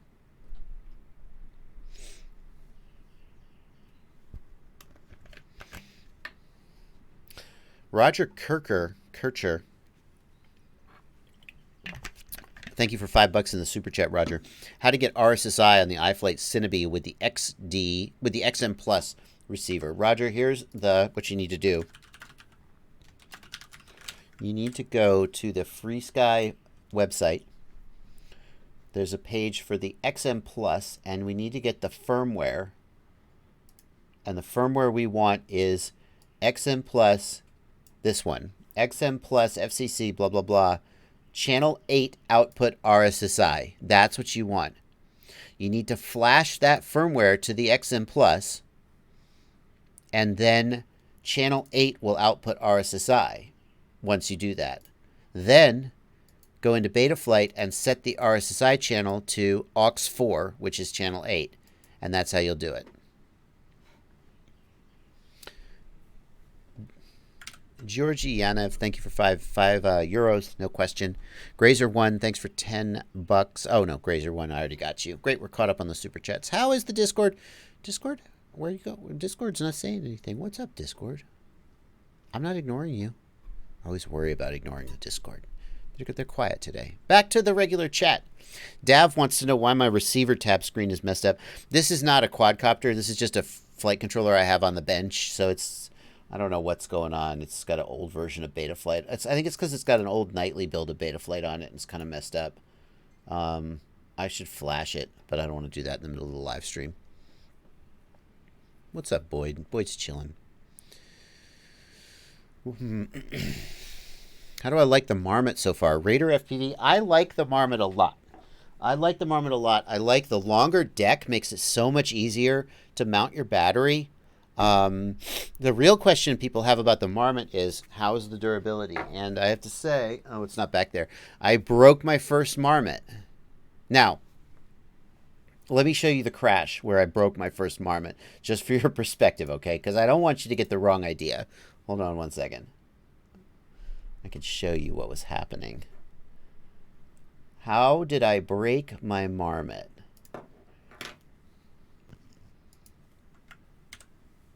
Oh, this is the laying in the... By the way, this footage is from the Foxeer box too, if you're interested, but here's how I broke my Marmot.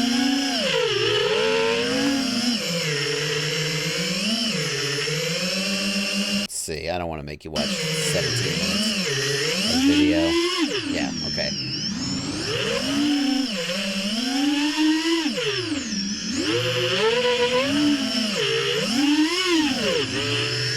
There we go. Right about here. Hang on. Oh, I'm flying through the sky. Oh my god. Oh my god. Oh.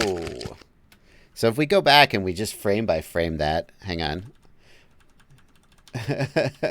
What happened was, let me go back. No, more. Okay. What happened was I overcorrected, so here I am. I'm like, oh, I'm closer to the trees than I really wanted to be. And then I overcorrected, so that's just my bad. So I wanted to be about here. Instead, I ended up here. And then I throttled up. So I 3/4 throttled right into, what did I hit? Oh, hello, fence! Right into this. Boom. So I did break a marmot. But I consider that, I mean, what do you want? So the front end, I was surprised though, because the camera cage on the marmot broke. It bent sideways, which I really don't think would have happened on a Chameleon TI. I just feel like it takes a lot more to break it. And I also cracked the bottom plate. So is the marmot as durable as the Chameleon TI? I think the answer to that is no. Is it durable enough? I feel like the answer to that is still yes. I feel like overall the marmot is still my preferred platform. I might try getting the non-space age carbon when I get the replacement, because of course it's under warranty, so they're just going to... That's the thing, I broke stuff, but it's just going to send me a new one. But yeah. Yeah, exactly, Dav. This was not falling into a pile of pillows. Yeah.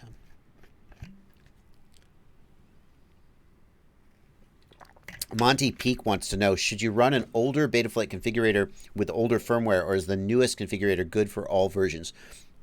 The configurator is always backwards compatible with old versions, at least back to, like, if you put Betaflight, 2.9 or something, probably it wouldn't work. But the newest configurator is always backwards compatible with older firmware.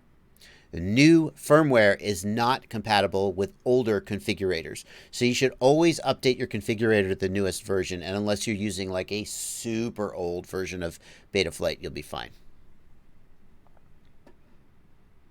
Do I need to go 5-inch to carry a GoPro? Asks Michael Morgan. Michael Morgan, I have carried a GoPro on a 4-inch with no problem. Not many people seem to be flying 4-inch these days, though. Everybody is either on 5-inch or they're on 3-inch or smaller. I think you will struggle to find a 3-inch that carries a GoPro without making big compromises to flight performance. Almost everybody who's using a 3-inch quad is using something like a split or something like that to get high def. I think it could be done. I think you could build a 3-inch that carried a session for sure. I think it could be done, but you'd be looking at more cinematic stuff than like snappy freestyle. But Wrong FPV says, "Hey Joshua, do you think Betaflight is better than KISS?"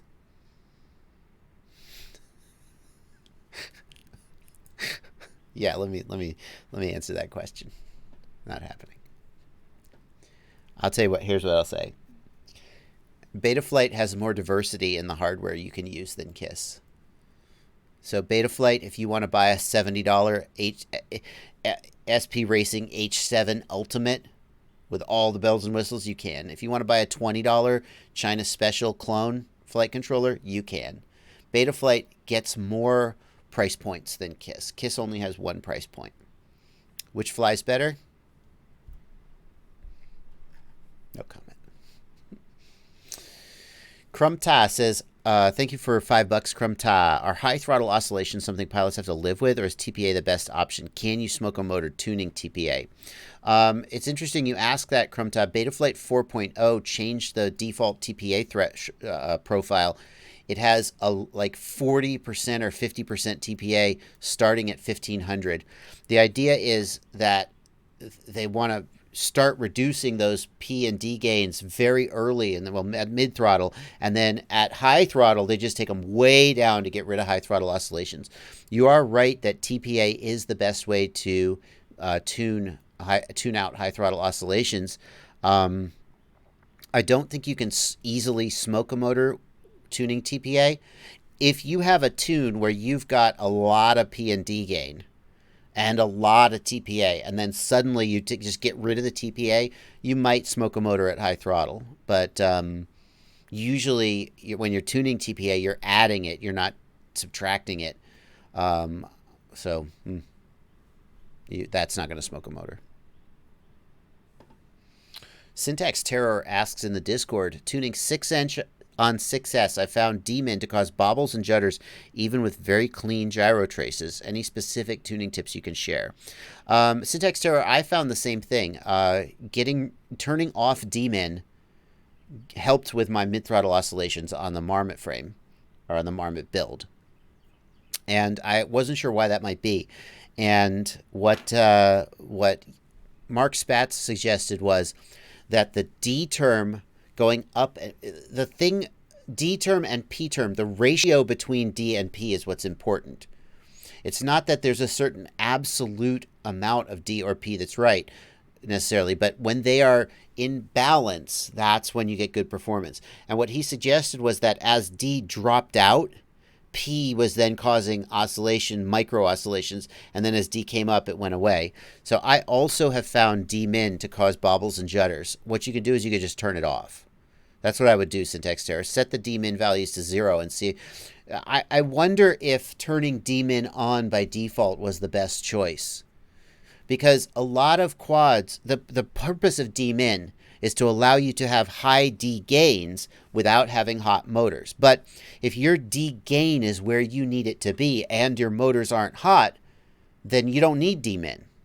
And D-min can then cause problems on its own. So I would say if you're having like mid-throttle oscillation or bobbles and stuff, then turn D-min off. And be careful, you could now smoke your motors if your D gains are too high. But a lot of people are going to be able to turn D-min off. The motors will stay cool, and your flight performance will get better.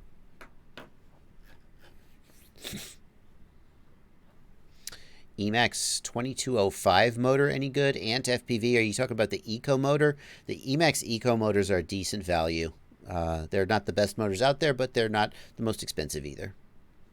And we wants to know, jumper T12 or T16 for starter? I would do the T16, and for me, the T12 was too small for my hands. If you have small hands, if you are a child or you're shopping for a child or someone with small hands, there are people who like the T12 better.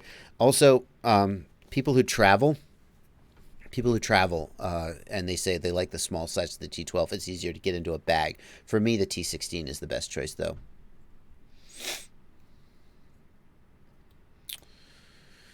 Let's see here.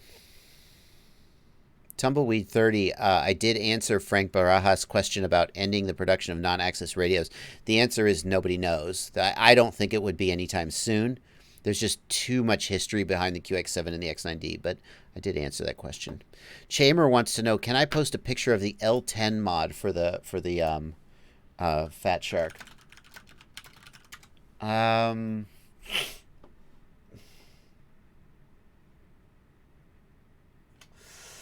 Here we go.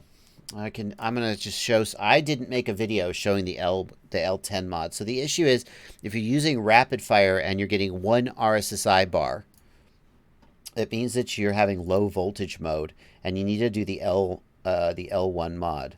But after I made the video about the L1 mod, it came out.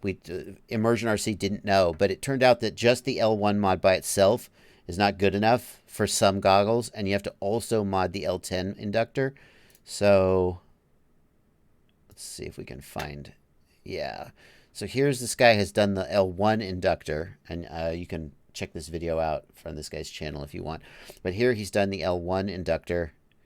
But the L10 inductor is on the DVR board. Here he's removing the DVR board from the top shell of the goggle. And the L10 inductor is right here. To the left of the SD card slot, there's the L10 inductor, and you need to also, you can remove it, but it's such a big inductor, I would worry that I would damage it, unless you have a hot air station. So you can just jumper the inductor with a short wire, and that's exactly what I did.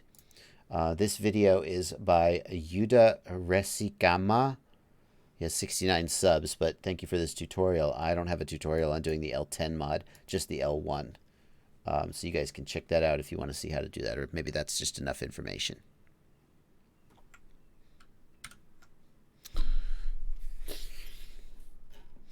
Let's see here. Will FreeSky stop selling ACCST receivers? Yeah, I would not be surprised to see that happen eventually. FreeSky would like you to move to Access so they can lock out their competitors. So I would think that when they feel that the time is right, they will stop selling ACCST receivers and continue to push you towards Access. In other words, Cummins Super Duty says, by the way, Cummins, best diesel engines. Cummins Super Duty says, just say no to Access. The problem is that if you refuse to go Access, eventually you will have to refuse to use FreeSky, in my opinion. I think that eventually FreeSky will... Does FreeSky currently make a D8 receiver? I guess they do. Okay.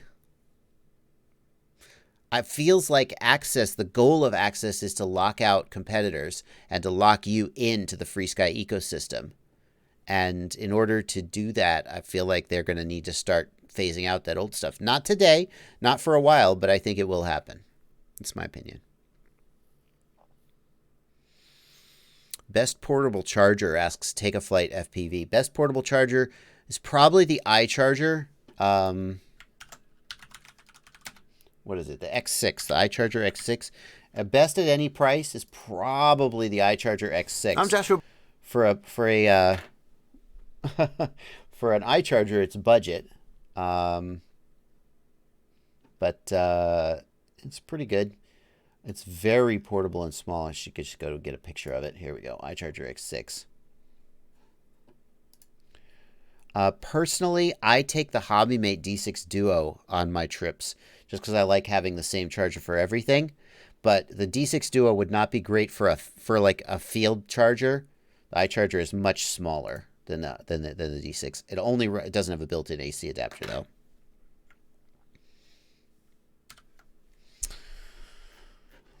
What about the Toolkit RC? Well, the Toolkit RC M8, that is okay, but it's like $40. It's just a completely different ball game. The Toolkit RC M8 is, and I also reviewed this one if you want to. It's just a completely different ball game. It's a great field charger, but at a price of $40, you don't get the. I mean, you said best, not cheapest. The best is clearly the iCharger. It's $110 though. This guy is like $40. You're not going to get the same accuracy and reliability out of it, but you're going to have $70 more in your pocket. So it means it's your call. You can buy 3 of those for the price, approximately the price of one per iCharger.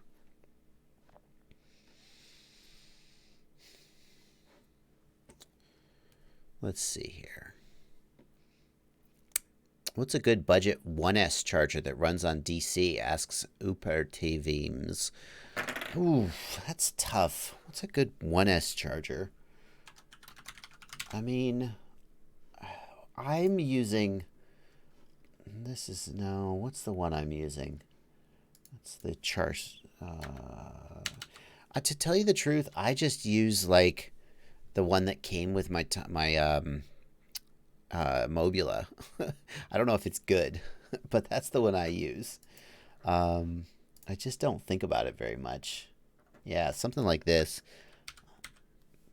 Here's a Beta FPV one. It's a good one. I don't know. I don't think about it too much. I just don't care about my 1S batteries quite as much as I do my bigger ones. So I just grab whatever's around and I slap them on there and I fly. And that's kind of the beauty of Tiny Whoop flying for me. Beta FPV... Ready Made RC has one they make that I've used before. It's not bad. Yeah, they have this one. This charging board, $15. Those are something to think about. I don't really have a strong recommendation there, to tell you the truth. How to tell when to swap a motor, asks Krushtar. Accelerometer tests are okay. You can often hear that the bearings are bad. Obviously, if the motor is visibly damaged, then it's time to start thinking about swapping it. Yeah, those are some of the accelerometer test is not perfect though, because I've had cases where I had vibes and I do an accelerometer test. One of the motors has like slightly higher vibes than the others, and I swap it. It doesn't make a difference. So if the motor has like ridiculously high vibes on the accelerometer test, then I would swap it. But a lot of times it's just you spin it, you listen to the bearings, you feel whether it's whether it feels rough, and that's where you go from.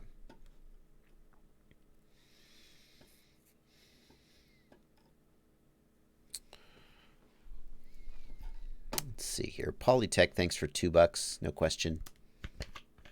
Happy to be live on the show. Hi, WildPix FPV. Thanks from Germany for WildPix FPV. Martin S has a suggestion for a 1S charger. Oh, hot damn. Hot damn. Look at that. Wow. That's fancy. I mean, yeah, $30. I mean, that's fancy.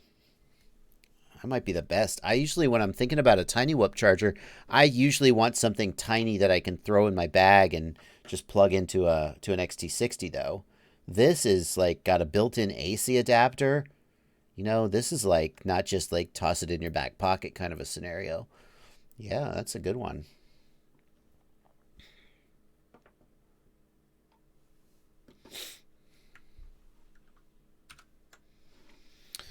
Steve Mann talking about the Jumper T16. When's it going to get Hall gimbals? Yeah, I hope that'll be nice. It is possible to make really good non-Hall effect gimbals, really good potentiometer gimbals. Hall effect is in some sense a marketing thing because FreeSky came out with Hall effect gimbals and they were also high quality gimbals, and people associate Hall effect with high quality. You can make very, very good potentiometer gimbals, but most of the gimbals today that are really good in our sort of market are Hall effect. So people expect good gimbals to be Hall effect. Frank Barajas points out that charger has been unreliable for a lot of people. That's too bad. Does that one do storage voltage? Still waiting for somebody to make a 1S whoop charger that supports storage. Still nobody making it. What do I know? Victor Karapalis wants to know anything about R9 over-the-air firmware flashing. Victor, FreeSky's access protocol, which is 2.4 gigahertz, will have over-the-air firmware flashing. I hope that they will roll that out to R9 as well. I haven't heard for sure whether they will, but clearly they want R9 to compete against Crossfire, and that's one of the big things that Crossfire does that R9 doesn't do, is the over-the-air firmware.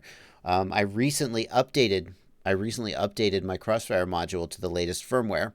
And then when I went to, I was like, I took all my stuff out to fly. And when I plugged the quad in, it's not bound because the firmware on the receiver has to update. Shit. I didn't have to go in and plug my quad into the computer. I just push a button on the receiver. Boom, updates the firmware over the air and it's ready to go 5 minutes later.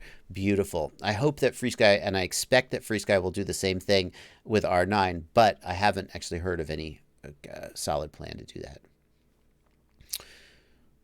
Let's see here.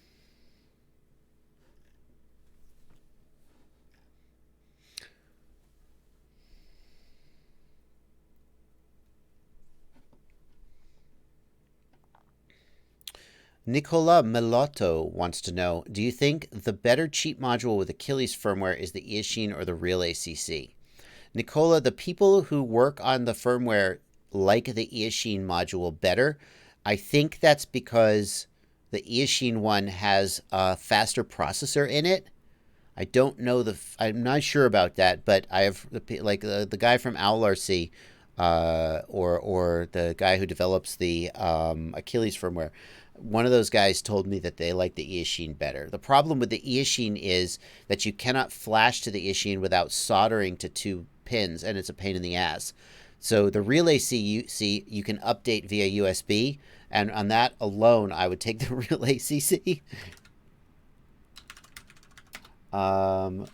If we just look here, the real ACC module, and there's a real ACC Pro module with a built-in OSD, so it supports the OSD firmware on the Achilles.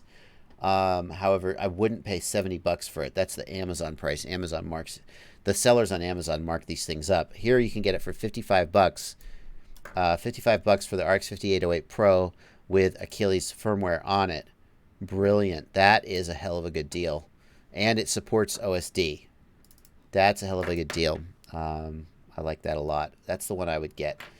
Because well, for among other things, you can, right here, right there, you can update it via the USB port, which is a big deal, whereas the eSheen you cannot. Vicious Vice wants to know D6 Duo Pro or ISDT D2. The Duo Pro is always sold out. Well, that's a problem with the Duo Pro. Let's check the Duo Pro ISDT, or no, the D6 Duo Pro versus the ISDT D2. So the ISDT D2, one of the things about the D2, hang on, let me get my screen set up here real quick. Got that one, and got this one. Okay, so one of the things, by the way, you could see my Amazon purchase history. For those who think I get everything for free, no, not everything. By the way, if you're trying to buy the D6 Duo Pro and it's always out of stock, apparently Amazon has it in stock right now. 9 left in stock. And in case you're interested, let me just real quick spin you up an affiliate link so you can go. There you go. How does the D6 Duo Pro compare to the D2? One of the things about the D2 that stands out is that the D2 does not support DC input. It only supports mains power.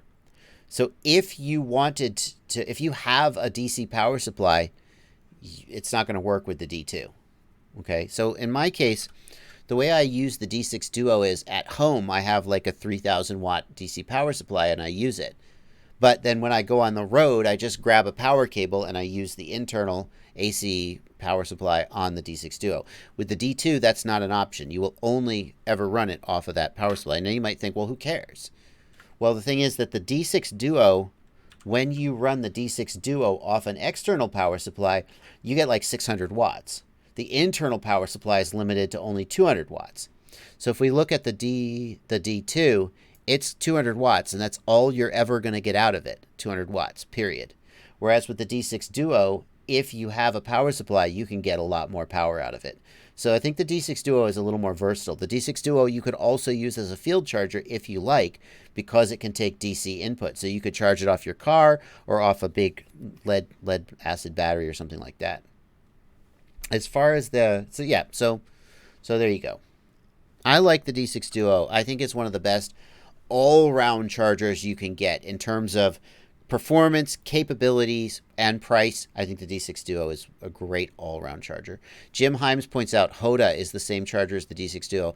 That's not a cloning situation either, Jim Himes. They're both the exact same thing, manufactured in the exact same factory. Just one of them is sold under the HobbyMate name, one of them is sold under the Hoda name. Yeah. Vicious Vice, again, it isn't, if you're in the US, it is in stock on Amazon. The other place you got to buy it, HobbyMate doesn't seem to have a ton of distributors. Does Race Day Quads have it?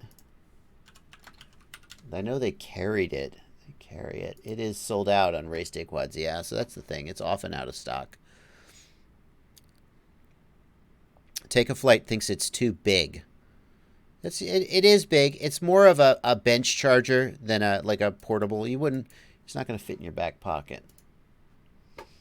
What is the Tenergy? Nah, I don't care about that one.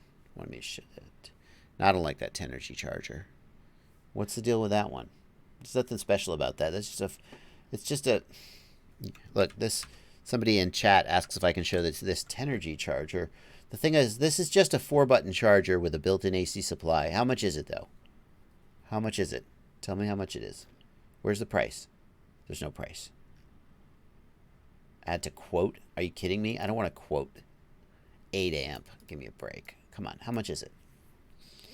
It's going to be too expensive, I guarantee. 46 bucks. Oh, that's an okay. I take it back. That's an okay price. 46 bucks for a 80 watt 4-button charger with a built-in power supply. That's not bad. 46 bucks. That's not bad. That's okay. I take it back. That's an okay one.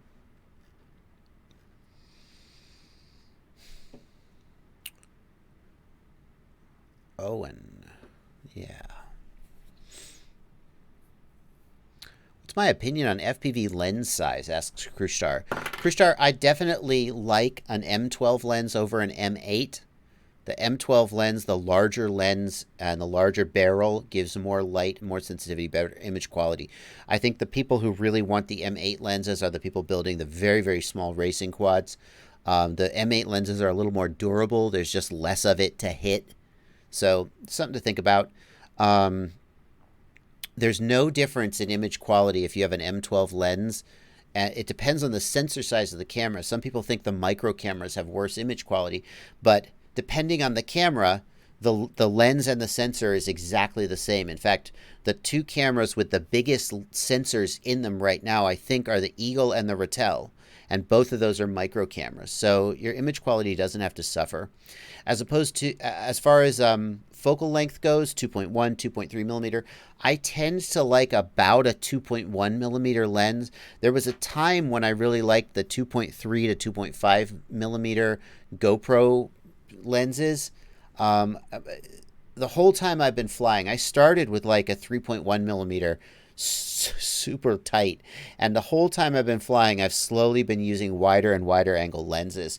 At first, I found it hard to hit gaps with wide angle lenses. The wider the field of view, the smaller things look, and the harder it is to hit gaps. A narrower field of view zooms in, but I find that with smaller field of view, with longer lenses, I feel really like I got blinders on, and it's really hard to do proximity because you can't see the trees off to the side of you, and it's harder to line yourself up.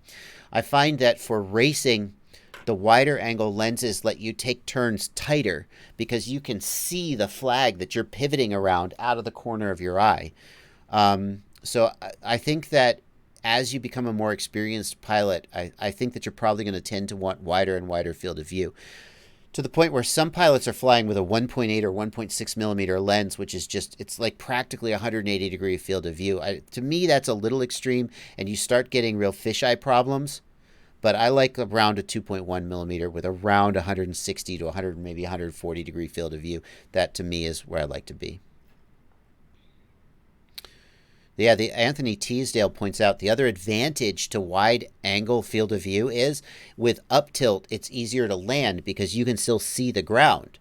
With a narrower field of view, the more up tilt you've got, you can't see the ground. It gets a lot harder to land.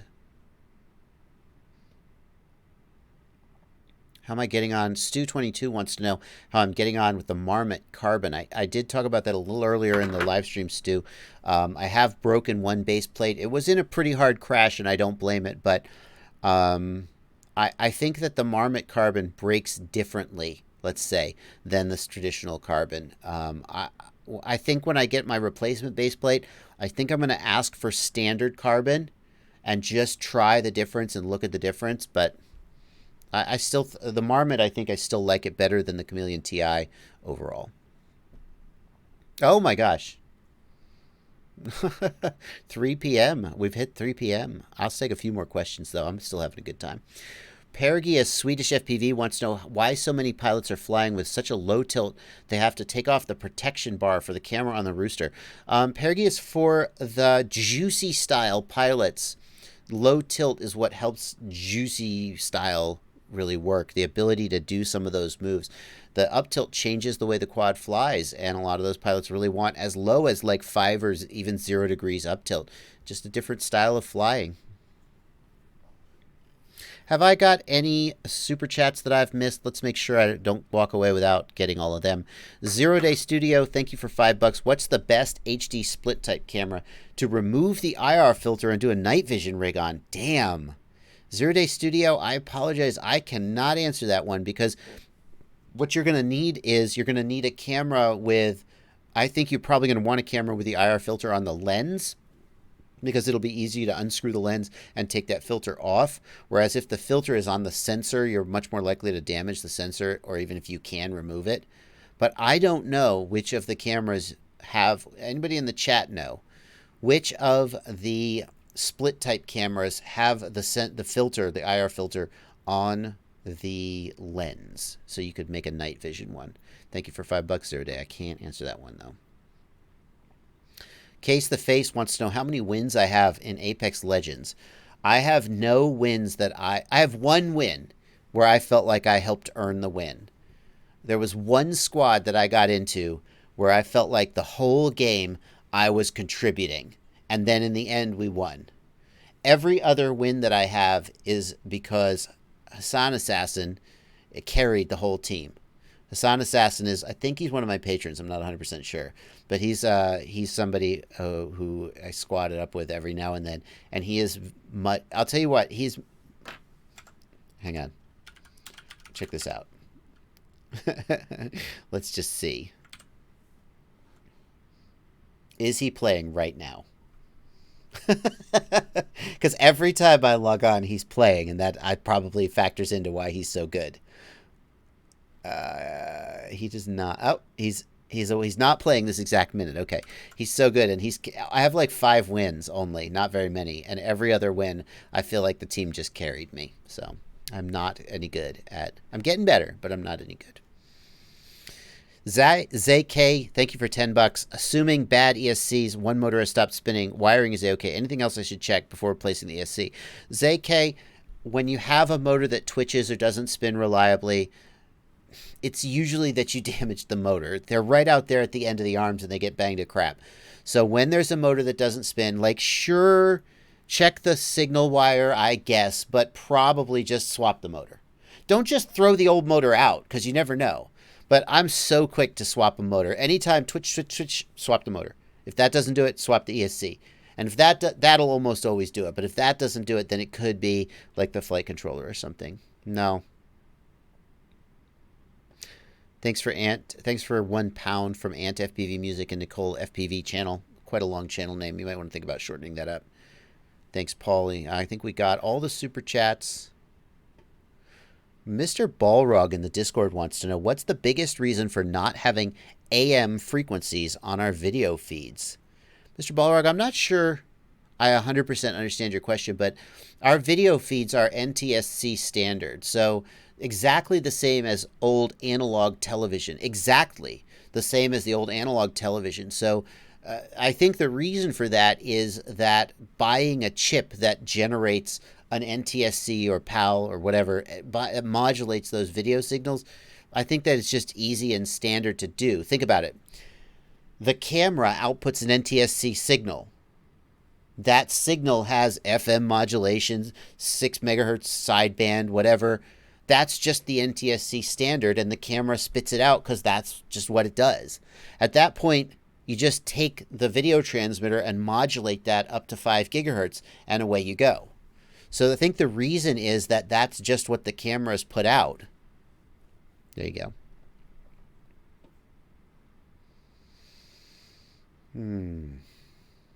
Okay. Oh, wow. 20 more whatever that is. Thank you, Yaman. I got to figure out what this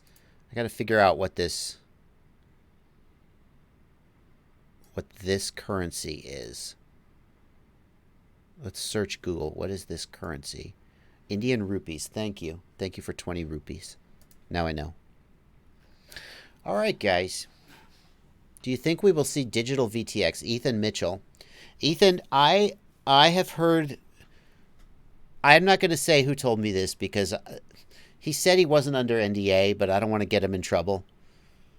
I have heard that DJI has a HD system in the works that is it's supposed to be as close as anything we've seen to great digital HD.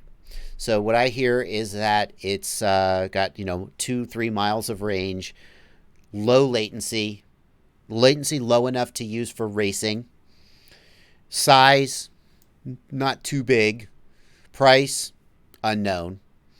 Will we ever see digital HD? I think that digital HD systems have come out, like Connex ProSight and FPV Blue, and they will come out and get better, like DJI system is supposed to be pretty good. But at the end of the day, will you ever see a digital system that costs, a camera costs $20 and a video transmitter costs $30? I doubt it. I don't think so. I think there will always be people who fly analog because At the end of the day, you're smashing this stuff into the ground at 70 miles an hour and you're going to break it. And many people will not want to put an expensive DJ. No matter how good it is, you're not going to want to crash it. So thanks for $10, Joshua Owen. So we will see digital HD. We have seen it. It hasn't been... I don't think digital HD... I think if there's a day when digital HD completely replaces analog, it's far, far off. Because digital will, for the foreseeable future, will be far more expensive than analog. And that alone is going to be a deal breaker for many people, at least in FPV. Digital HD, why is digital HD like standard on like a Mavic and not on a racing drone? Well, you don't crash your Mavic, hopefully. A racing drone, you just expect to crash it 27 times. Everything has to be as cheap as can be, so when it breaks, you can replace it. And a digital system, the day that a digital system becomes that cheap is, I think, far, far in the future. Okay, guys. We're going to wrap up. It's 3:08. We got a little bit of bonus in. Let me just say thank you guys for coming in the chat. Thank you to my patrons in the Discord. If you enjoyed the stream... one of the ways you can support me and you can get access to my Discord server is by joining my Patreon. Link in the video description. Thanks to all the super chats. So nice of you guys to do that. It's a beautiful, beautiful day here in Knoxville and roughly throughout the Southeast. So hope some of you guys are going to get out and fly. For those of you in Europe, good night. I'll see if you guys want to tune in tomorrow, Monday, at 8 p.m. Eastern. I got another live stream. These are the 2 times a week I do these Q&As. 1 p.m. Sunday, 8 p.m. Monday. That's going to do it. This will be up in DVR. And one more thing. Before you guys go, one more thing. A lot of people say, I wish that there was a table of contents with a list of all the topics that you talked about. These live streams go on for so long. I don't make those because I would have to now go back and spend 2 hours watching the live stream. And I'm just not going to. I got better things to do with my time. But if any of you out there didn't watch the whole stream and you're going to go back and watch it and you want to make a list of timestamps, put it in a comment. Just comment on the video with a list of timestamps and I will pin the comment to the top of the comment section so everybody else can. I'm like, people are like, why don't you do that? I'm like, why don't you do it? Okay. So thank you guys so much. That's going to do it for this stream. Happy flying, everybody. See you tomorrow.